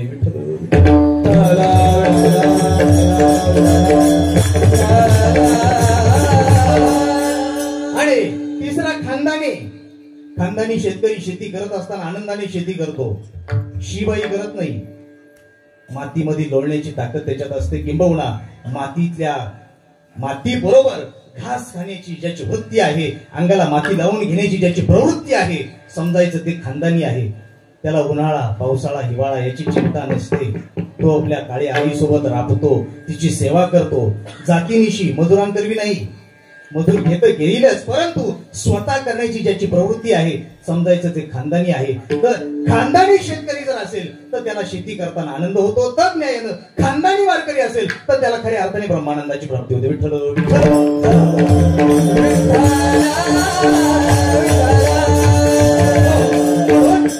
तुकोबाराय सांगतात, आम्ही संगत कोणाची केली, ज्ञानोबरायांची. आणि परिणाम काय झाला, आमचा काळ ब्रह्मानंदी सरे. आणि काळ एकदा का ब्रह्मानंदात गेला ना की कशाची चिंता असते. तुकोबारायांनी सांगावं, तुम्हा आम्हाला चिंता आहे ना, आहे की नित्य उठून या खावयाची चिंता, किंबहुना जरी झाला संन्याशी त्याला चिंता आहे ना. तसं तुकोबाराय तुम्हाला काही चिंता, तुकोबारायांनी सांगितलं, आमचा काळ ब्रह्मानंदात गेल्यामुळं आम्हाला चिंता स्वप्नात सुद्धा नाही. तिसरं चरण तुका म्हणे ब्रह्मानंद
बाकीच्यांना असेल, चिंता याच्यावत जीवाला असेल, पण आम्हाला स्वप्नी तेही नाही चिंता. विठ्ठल विठ्ठल.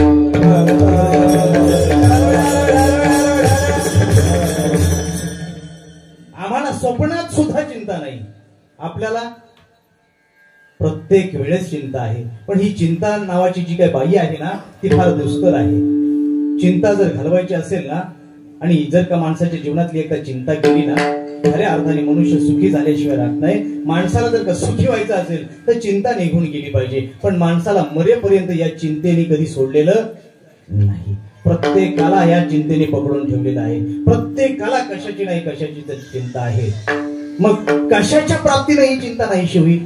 जडाच्या प्राप्तीने होईल, जीवाच्या प्राप्तीने होईल, कशाच्या प्राप्तीने होईल? जड म्हणजे स्थावर जंगम, याच्या प्राप्तीने चिंता नाहीशी होईल का? किंबहुना जीवाची प्राप्ती झाली, चिंता नाहीशी होईल का? चला सोपं करून सांगतो. एकाला झोपडी आहे, त्याला चिंता आहे, माझ्या झोपडीचं कधी घर होईल याची चिंता आहे. झालं घर, संपली का चिंता? आता चिंता आहे या झोपडीचा बंगला व्हावा. झाला बंगला, संपली का चिंता? नाही ना, बंगला झाला, आता त्या बंगल्याच्या कॉन्ट्रॅक्टरचं उधारी ती देणं आहे, म्हणजे चिंता आहे. पुढे झाला बंगला, संपली का चिंता? नाही ना. तो बंगला उद्या पावसाळ्यात गळू लागला तर नाही. म्हणजे चिंतेने माणसाला कधीही सोडलेलं नाही. म्हणजे जडाच्या प्राप्तीने चिंता नाहीशी होत नाही, जीवाच्या प्राप्तीने एखाद्याचं नवीन लग्न व्हावं आणि लग्नाला 10-15 वर्ष व्हावीत आणि 10-15 वर्ष झाल्यानंतर देखील त्याला अपत्य होऊ नये. आता किती मोठी चिंता आहे. आता त्याला काय आहे, जीवाची प्राप्ती आहे. माझ्या संसारप्रणित अवस्थेमध्ये माझ्या पोटी एखादं संतान जन्माला यावं आणि येत नाही याची त्याला चिंता आहे. पण कर्मधर्म संयोगाने त्याला एक बाळ एक अपत्य जन्माला आलं, संपली का चिंता? नाही ना. आता ते लेकरू मोठं व्हावं, मोठं झाल्यानंतर ते शाळेत जावं, शाळेत गेल्यानंतर त्यांनी अभ्यास करावा, अभ्यास केल्यानंतर पास व्हावं, पास करून पुढच्या वर्गात जावं, आहे ना चिंता. पुढे कॉलेजला जावं, कॉलेजला जाऊन त्यांनी कॉलेजचं शिक्षण पूर्ण करावं. ते नाही होतंय तर पुढे त्याला नोकरी लागावी, नोकरीची चिंता, नोकरी लागली नोकरी, आता छोकरीची चिंता, छोकरी मिळत नाही, छोकरीची चिंता, छोकरी मिळाली आता ती नीट मिळावी याची चिंता. पुढे त्यांच्या संसार प्रणित अवस्थेमध्ये त्यांना लेकरू व्हावं ही चिंता. झालं सगळा त्यांचा संसार सुखाचा चालू लागला आणि जो स्वाभिमानी माणूस आहे ना त्याला सगळ्यात मोठी चिंता आहे की ज्या लेकराला रात्रीचा दिवस करून रक्ताचं पाणी करून हाडाचा चिखल करून या ज्या लेकराला मी मोठं केले त्या मुलाने मला उतार वयामध्ये घरातून बाहेर काढला तर ही सगळ्यात मोठी चिंता. म्हणजे जडाच्या प्राप्तीने ही चिंता नाहीशी होत नाही आणि जीवाच्या प्राप्तीने चिंता नाहीशी होत नाही. चिंता नेमकी कशाच्या प्राप्तीने नाहीशी होते तर खऱ्या अर्थाने ज्या दिवशी प्रत्यक्ष भगवंताची प्राप्ती होते ना, किंबहुना ईश्वराची प्राप्ती होते ना, किंबहुना तुम्हाला आनंदाची प्राप्ती होते ना. आनंद म्हणजेच ईश्वर, आनंदाची प्राप्ती होते म्हणजे भगवंताची प्राप्ती होते. आनंद तेव्हाच निर्माण होतो कधी, ज्या दिवशी चिंता निघून जाते. कारण आनंद म्हणजे ईश्वर आहे. आनंद अद्वय नित्य निरामय जे काही ध्येय योग्याचे. म्हणून खऱ्या अर्थाने आनंद व्हावा असं वाटत असेल, आनंद एक झाला की चिंता निघून जाते. म्हणून या ठिकाणी जडाच्या प्राप्तीने चिंता नाहीशी होत नाही, जीवाच्या प्राप्तीने चिंता नाहीशी होत नाही, तर आनंदाच्या प्राप्तीने म्हणजे भगवंताच्या प्राप्तीने चिंता नाहीशी होते.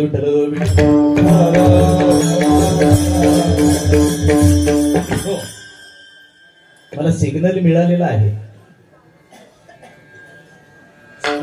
हा नाही तेवढं कळतं, तेवढं कळतं म्हणून उभा आहे. विठ्ठल विठ्ठल.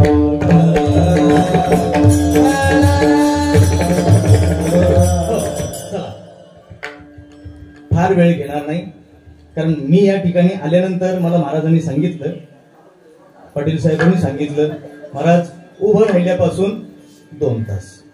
लक्षात आहे ना, इकडे लक्षात आहे. उभं राहिल्यापासून 2 तास. पण गंमत अशी झाली, तुम्ही सगळी ही टवटवीत ही सगळी अशी गाणारी मंडळी सगळं वातावरण पाहिलं, पण गंमत अशी झाली येताना मी घड्याळ विसरलो पाहायचं. किती वाजता उभं राहिलो हेच माझ्या लक्षात नाही, आता किती वाजता थांबायचं हे माझ्या लक्षात नाही.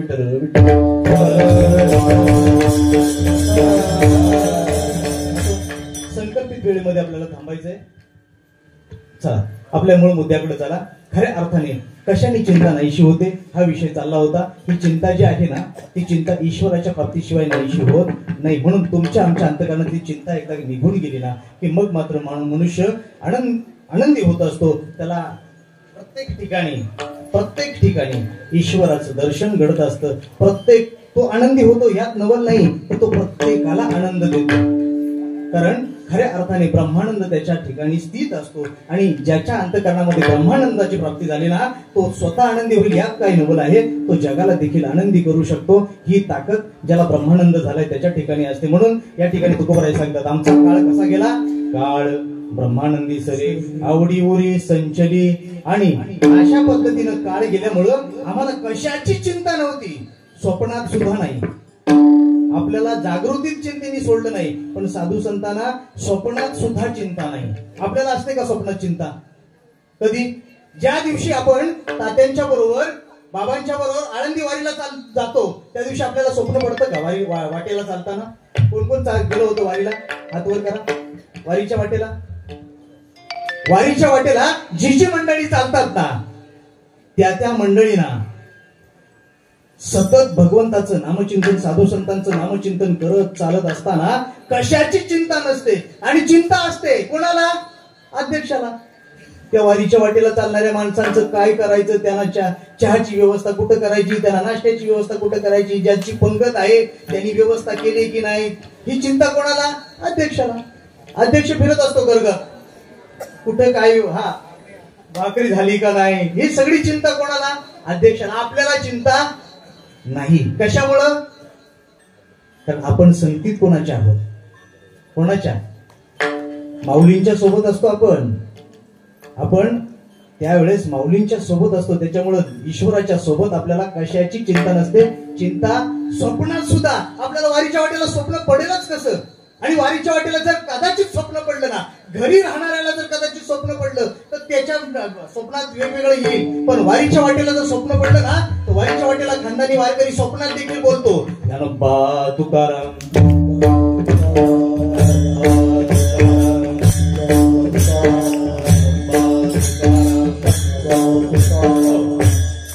म्हणजे स्वप्नात सुद्धा त्यांना चिंता नसते. स्वप्नी देही नाही चिंता, रात्र जाता दिवस. आणि अशा पद्धतीनं काळ गेल्यामुळं जे अन्न खातात ना, ते अन्न नसताना ते कसं आहे? शेवटचं चरण.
होय सरीसे भोजन काळ ब्रह्मानंदी सरे आवडी हुरी संजली विठोबा.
होय सरीसे भोजन काळ ब्रह्मानंदी सरे आवडी उरी संचली.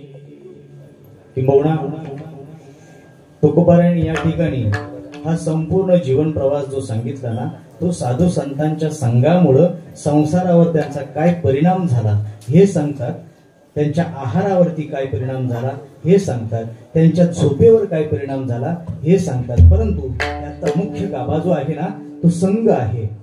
कोणाचा संघ होता? माणसाच्या जीवनामध्ये संगतीला अनन्य साधारण महत्व आहे. संगत जर चांगली असेल तर मनुष्य चांगला झाल्याशिवाय, चांगला घडल्याशिवाय राहणार नाही. म्हणून संगत चांगल्याची असावी. तुम्ही अनेक ठिकाणी, अनेक कीर्तनातून, अनेक प्रवचनातून ऐकून आलेला विषय तुम्हाला सांगून जाईल की चांगला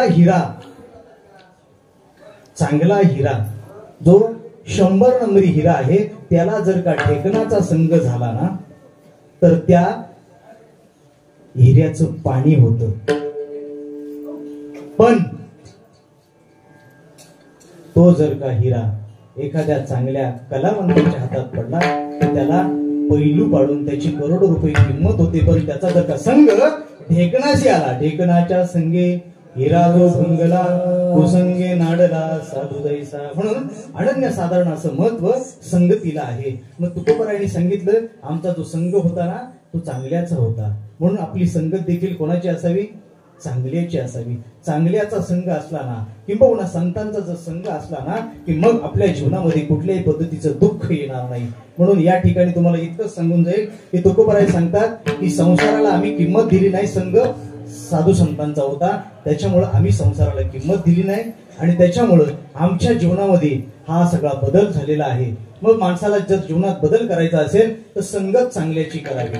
किंबहुना जर का संसाराचा हव्यास असणाऱ्याचा संघ जर आपण केला तर आपल्याला देखील त्या पद्धतीने आपला संसार मोठा व्हावा असा संघ लागल्याशिवाय राहणार नाही. संघ जर का आपल्या राहुल महाराजांचा केला, आमच्या महेश महाराजांचा केला मुलांनी, तर त्या पद्धतीनं गाणारे मुलं झाल्याशिवाय राहतील का? नाही ना, होतील ना. पण त्यांचा संघ करावा. किंबहुना असे जर का आमच्या राहुल महाराजांसारखे, महेश महाराजांसारखे छान गुणीजन पाहिले ना, गाणारे पाहिले ना की अर्थात आपल्या बापाला वाटतं ना आपलं पोरग व्हावं गाणार, पण ते नेमके होतं. संघ चांगल्याचा असावा, संघ महत्वाचा आहे. म्हणून इतकं सांगून जाईल या व्यासपीठाच्या माध्यमातून, संघ चांगल्याचा करावा. चांगल्याचा संघ केला की मग मात्र आपल्याला खऱ्या अर्थाने ब्रह्मानंदाची प्राप्ती झाल्याशिवाय राहणार नाही. आणि आणखी एक गोष्ट सांगून जाईल तुम्हाला की या ठिकाणी तुम्हा आम्हाला खऱ्या अर्थाने जगत असताना आपलं मानवतेचा जो काही धर्म आहे तो आपल्याला जोपासायचा आहे. आपल्याला ब्रह्मानंद हवाय ना, आपल्याला जर का आनंद हवाय ना तर आपल्याकडून दुसऱ्याला दुःख होईल अशी कृती आपल्याकडून होता कामा नाही. कारण तुम्हाला मान हवाय ना तर दुसऱ्याला मान द्यायला शिका. तुम्हाला सन्मान हवा दुसऱ्याला नको का? माझे समर्थ रामदास स्वामी दासबोधामध्ये फार सुंदर सांगतात. जीवन जगण्याची व्याख्या सांगून जातात. काय सांगतात? आपणाशी चिमुटा घेतला तेने जीव कासा विस झाला, आपणावरून दुसऱ्याला ओळखीत जावे. अरे आपल्याला चिमटा घेतल्यानंतर दुःख होतं आणि दुसऱ्याला घेतल्यानंतर होणार नाही का? होणार आहे ना. म्हणून आपण जर का दुसऱ्याला बोलल्यानंतर दुसरा आपल्याला बोलल्यानंतर राग येतो, आपण दुसऱ्याला बोलल्यानंतर राग येणार नाही का? हे जीवनाचं गणित शिकलं पाहिजे. साने गुरुजींनी हा धर्म सांगितला ना. तुमच्या आमच्या डोक्यात वेगवेगळे धर्म पोट भरून राज्यकर्त्यांनी घालून दिले, किंबहुना धर्मामध्ये भांडण लावून त्यांनी त्यांचं पोळी भाजण्याचं काम चालू केलेलं आहे.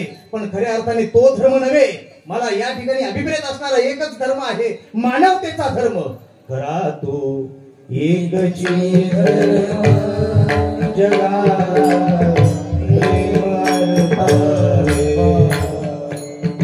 हा खरा धर्म आहे. आणि या धर्माच्या रक्षणासाठी अनेक जातीतील, अनेक धर्मातील सवंगड्यांना सोबत घेऊन स्वराज्य निर्माण केलं ना. कोणासाठी स्वराज्य निर्माण केलं? या धर्माच्या रक्षणासाठीच ना. कुठल्या धर्माच्या? हिंदू धर्माच्या नव्हे, मानवतेच्या धर्मासाठी खऱ्या अर्थाने स्वराज्य निर्माण केलं. थोडासा ऐकू द्या. मी 5 मिनिटं घेतली चालेल ना? चालेल ना? विठ्ठल विठ्ठल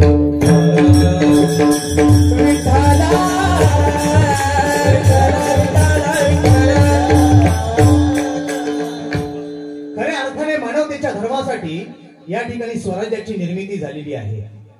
मानवतेचा धर्म काय होता की या ठिकाणचा प्रत्येक मनुष्य आनंदी दिसला पाहिजे. या ठिकाणची माझी ही जी काही लेख आहे ना स्वराज्याची, ती आनंदात राहिली पाहिजे, तिला नटता यावं, तिला हसता यावं, तिला बागडता यावं, तिला खेळता यावं, हा अधिकार तिला मिळवून देता यावा. मग यासाठी स्वराज्य निर्माण केलं. सवंगड्यांना घेऊन माझ्या राजाने या ठिकाणी यावी, स्वराज्याची निर्मिती करावी. आपण रायगडातले आहोत, किंबहुना अरे जसं पंढरपूर हे आपलं धर्माचं प्रतीक आहे, किंबहुना धर्माचं अधिष्ठान आहे ना, तसं खऱ्या अर्थाने आपल्या धर्माचं अधिष्ठान म्हणजे आपला रायगड आहे. आणि त्याच्या कुशीत तुम्ही आम्ही राहत आहोत. आपण भाग्यवान आहोत, आपण रायगडचे आहोत. ज्यावेळेस आम्ही बाहेर जातो ना, त्यावेळेस आमच्याकडे कौतुकाने पाहिलं जातं, महाराज रायगडावरून आले, कारण आपण रायगडचे आहोत. पण आपली शोकांतिका ही आहे, आपण रायगडाच्या कुशीत राहून या रायगडाच्या पवित्र भूमीमध्ये जन्माला येऊन आपल्याला रायगडावरती झालेलं धर्मकार्य आपल्याला आजही कळलं नाही.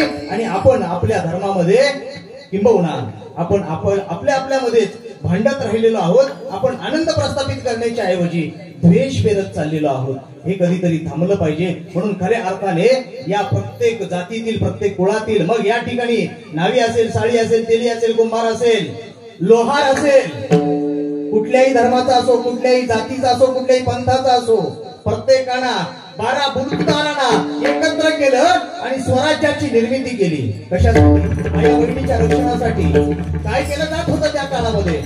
अरे माझ्या आया बहिणीला हसण्याचं देखील स्वातंत्र्य नव्हतं, बोलण्याचं देखील स्वातंत्र्य नव्हतं, नटण्याचं देखील स्वातंत्र्य नव्हतं. आता माझ्या ताई मंडळी कशा नटतात त्या पद्धतीनं त्यांना नटण्याचं सुद्धा स्वातंत्र्य नव्हतं, पारतंत्र्यात होतं.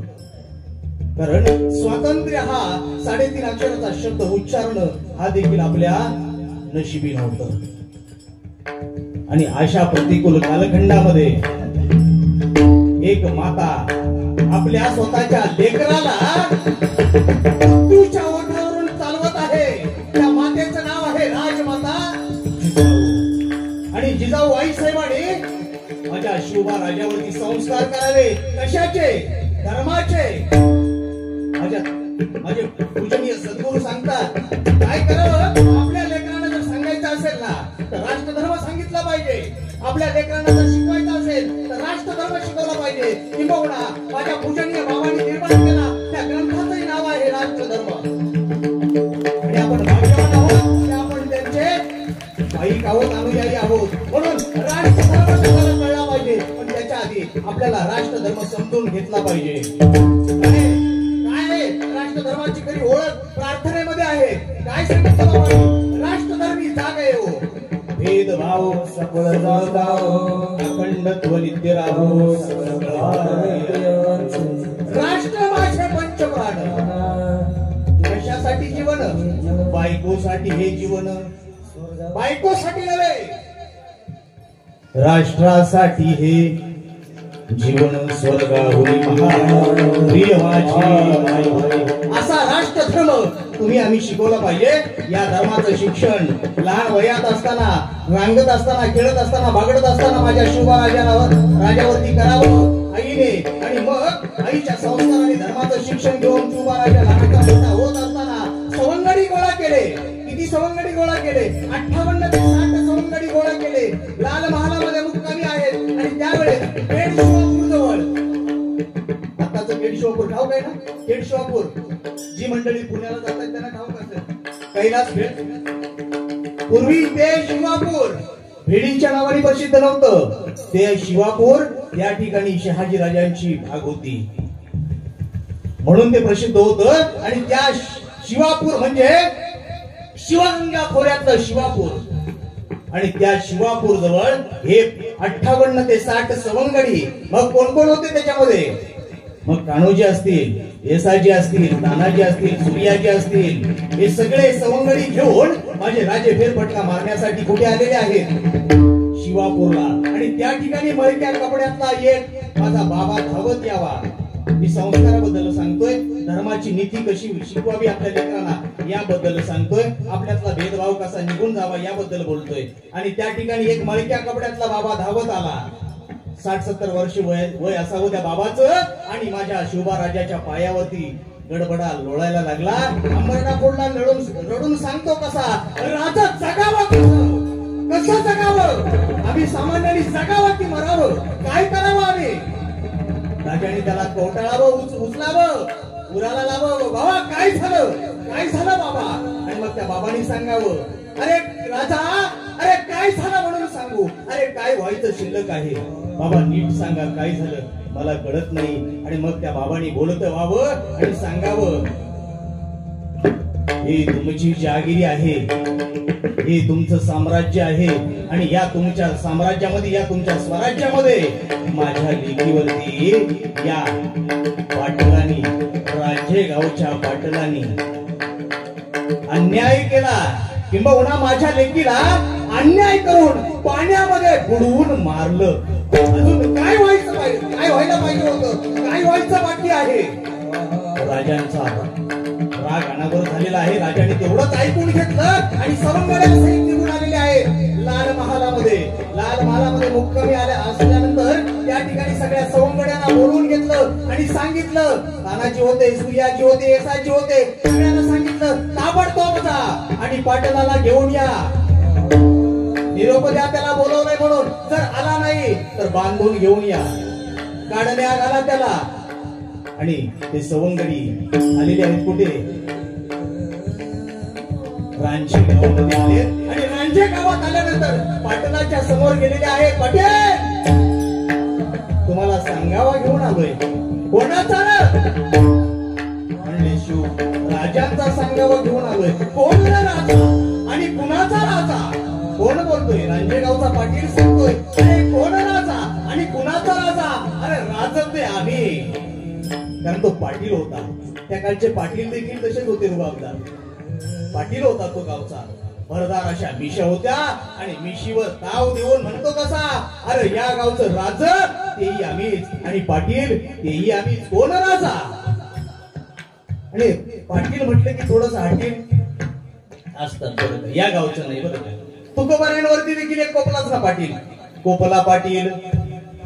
हा, त्याच्यामुळे पाटील म्हटलं नाही, इकडचे नाही बरं का. भोसले भोसले पाटील तुम्हाला बोलतो असं नाही बरं का. मी रांझे गावच्या पाटलाबद्दल सांगतोय. आणि तो पाटील इतका हटील होता, इतका अहंकारी होता. अरे कोण राजा आणि कुणाचा राजा. राज ते आम्ही, या गावचं राज, या भागाचं राज, या गावचं पाटील ते आम्ही. जा सांग तुझ्या राजाला येत नाही म्हणून. आणि असं म्हटल्याबरोबर तानाजी मालुसरेंनी सांगावं सूर्याजीला, हा ऐकणार नाही. पाटलाला काढण्या घाला. आणि काढण्या म्हणजे रश्मीने बांधा, आताच्या बेड्या, त्या पद्धतीनं काढण्या घातल्या आणि पाटलाला गोड्यावर घातलं आणि लाल महालात घेऊन आले. राजाच्या समोर फेकून दिलं, टाकलं राजाच्या समोर. राजा हा पाटील. आणि पाटील राजांच्या समोर बसलेला आहे. आणि पाटलांना विचारतात, माझं राज शिवभाराज वय वर्ष 13 वर्षाचं आहे. किती वय आहे. 13 वर्षाचं वय आहे माझ्या शिवभाराजांचं. आणि त्याच्यावरती धर्मनीतीचं संस्कार माझ्या राजमाता जिजाऊ आईसाहेबांनी केल्यामुळं जिजाऊ आईसाहेब देखील बसलेले आहेत. आणि त्या ठिकाणी राजे बसलेले आहेत आणि त्यांच्या समोर नेऊन टाकलेला आहे रांझे गावचा पाटील. माझ्या राजांच्या आयुष्यातला पहिला न्याय, शिवराजांच्या आयुष्यातला पहिला धर्मनीती सांगणारा न्याय त्या ठिकाणी राजांनी दिला. काय न्याय दिला. माझे आईसाहेब देखील पाहत होत्या. आणि त्या ठिकाणी टाकल्यानंतर त्या पाटलाला विचारलं राजाने, पाटील तुम्ही खंडोजी कोंडे नावाच्या बाबाच्या मुलीवरती अत्याचार केला, खरं आहे. पाटीलाचा अहंकार तरी गळून गेला नव्हता. पाटील म्हणतो कसा, अरे केला म्हणजे काय, एकदा नव्हे 6 बार केला. 6 बार केला. एकदा नव्हे 6 बार केला. पाटील हे तुम्हाला शोभलं नाही. पाटील हे तुम्हाला शोभा देत नाही. पाटील तरी देखील गरवाडी म्हणतो कसा, एकदा नाही 10 केला. आणि आम्ही लावलेल्या झाडाची फळं, झाडही आम्ही लावायची आणि फळही आम्ही खायची. त्यात वावगं ते काय आहे.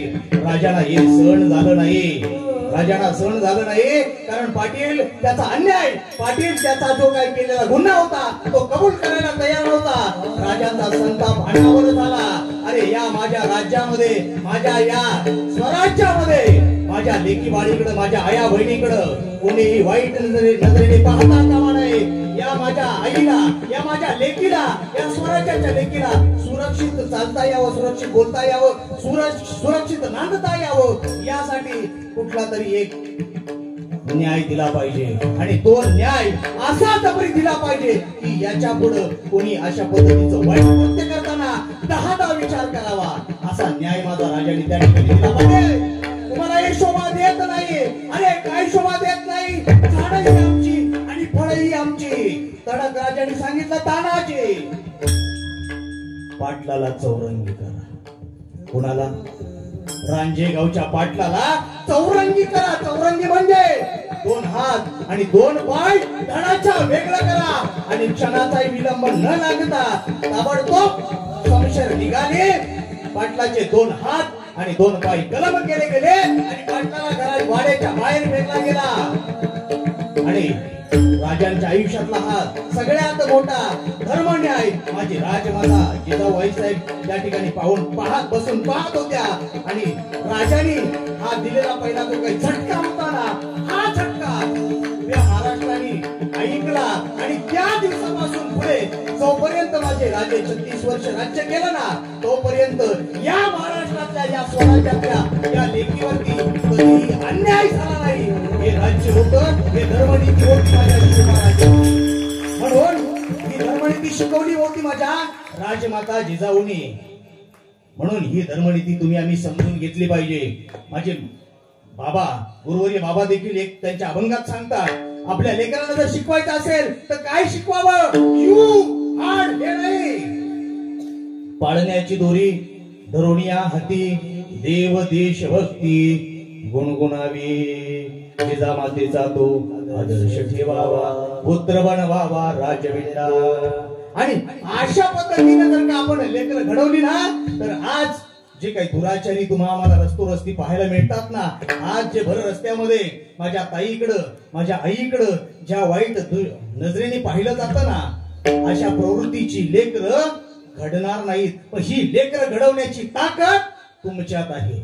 म्हणून खऱ्या अर्थाने तुम्ही सगळ्यात जबाबदारीने वागलं पाहिजे.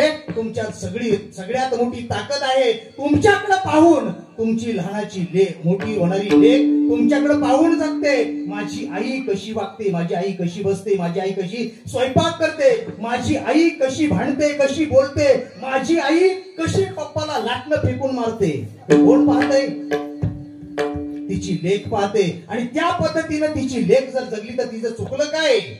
कारण माझ्या ज्ञानराज माऊलींनी सांगितलं ना, येथ वडील जय जय करती, दया नाव धर्म ठेविती, येरा नुष्टी सामान्य सगळं. म्हणून खऱ्या अर्थाने या ठिकाणी जर का आम्हाला जगायचं असेल ना, तर धर्मनीतीने आपण जगलो पाहिजे. आणि धर्मनीतीने जगत जगत आपल्याला ब्रह्मानंदाची प्राप्ती करायची आहे. तत्न्यायानं कसं जगलं पाहिजे? अरे ज्या पद्धतीनं रामाचं राज्य होतं त्या पद्धतीनं आपल्याला जगता यावं. आणि खऱ्या अर्थाने वनवासात गेलेला माझा राम आज खऱ्या अर्थाने अयोध्येच्या सिंहासनावरती विराजमान होणार आहे. कधी? किती तारखेला? 22 तारखेला. 22 तारखेला खऱ्या अर्थाने माझा रामप्रभू विराजमान होणार आहे. आणि रामाचं राज्य प्रस्थापित होणार आहे. आणि मग मात्र आनंद वाटणार आहे तुम्हाला आम्हाला म्हणायला, झाले राम राज्य काय उणे आम्हासी, धरणी धरी पीक गाई ओढल्या म्हैसी.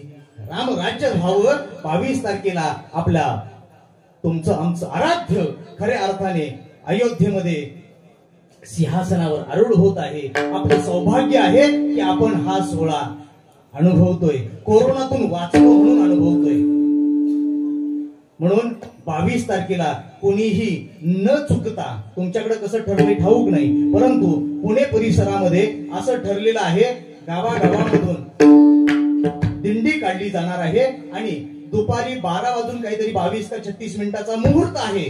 त्या मुहूर्ताला त्या मंदिरामध्ये सगळे ग्रामस्थ दिंडी घेऊन येणार आहेत आणि महाआरतीचं आयोजन केलेलं आहे. सगळ्यांनी नटून थटून, ज्या पद्धतीने आपण नटतो ना लग्नाला जायला, त्या पद्धतीने जरा चांगलं नटून थटून आपण सगळेजण आलो पाहिजे. आता तुम्ही या ठिकाणी काहीतरी आयोजन करावं. नाही दिंडी काढता आली तरी सगळ्यांनी त्या 12 वाजता मंदिरामध्ये जमून महाआरतीचं जरी आयोजन केलं तरी खऱ्या अर्थाने आपण त्या आराध्याचे पायिक आहोत, आपण त्या आराध्याचे भक्त आहोत. म्हणून खऱ्या अर्थाने 22 तारखेला आपण कुठेही कामाला न जाता आणि जरी कामाला गेलो तरी दुपारच्या वेळेत आपण या ठिकाणी आपल्या आराध्याच्या ठिकाणी येऊन महाआरतीचं आपण आयोजन केलं पाहिजे. खऱ्या अर्थाने रामप्रभू विराजमान होत आहेत, पण ते प्रतिकात्मक होत आहेत. मग खऱ्या अर्थाने रामप्रभूंना आपण 22 तारखेला या ठिकाणी अंतःकरणात विराजमान करायचे आहेत आणि हित म्हणायचं आहे. हित एकदा का रामराज्य झालं ना मग आपल्याला समष्टीचं कल्याण व्हावं अशी धारणा तुमच्या आमच्या ठिकाणी झाल्याशिवाय राहणार नाही. म्हणून रामप्रभू सिंहासनावर तिथं विराजमान होतील,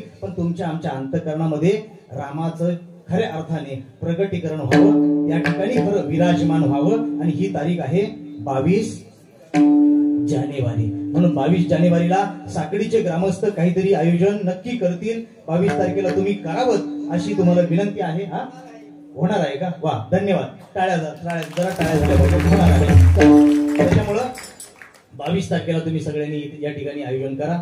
त्याच पद्धतीनं तुकोबारायांच्या या वाङ्मयावरती यथामधी यथावकाश बोलण्याचा प्रामाणिक प्रयत्न केलेला आहे. बोलत असताना बोलण्याच्या ओघामध्ये माझ्या मुखातून एखादा शब्द निघाला बाणासारखा, तो तुमच्या अंतःकरणाला येऊन जर का त्यांनी छेद घेतला असेल तर तो माझ्या वाणीचा दोष आहे. किंबहुना धर्माचा मुलगा समजून तो मला परत करा. परंतु जे चांगलं आहे ते माझ्या सद्गुरुनाथांचं आहे, किंबहुना साधू संतांचं आहे. ते जर का आपण अंतःकरणात धारण केलं तर आपल्या अंतःकरणामध्ये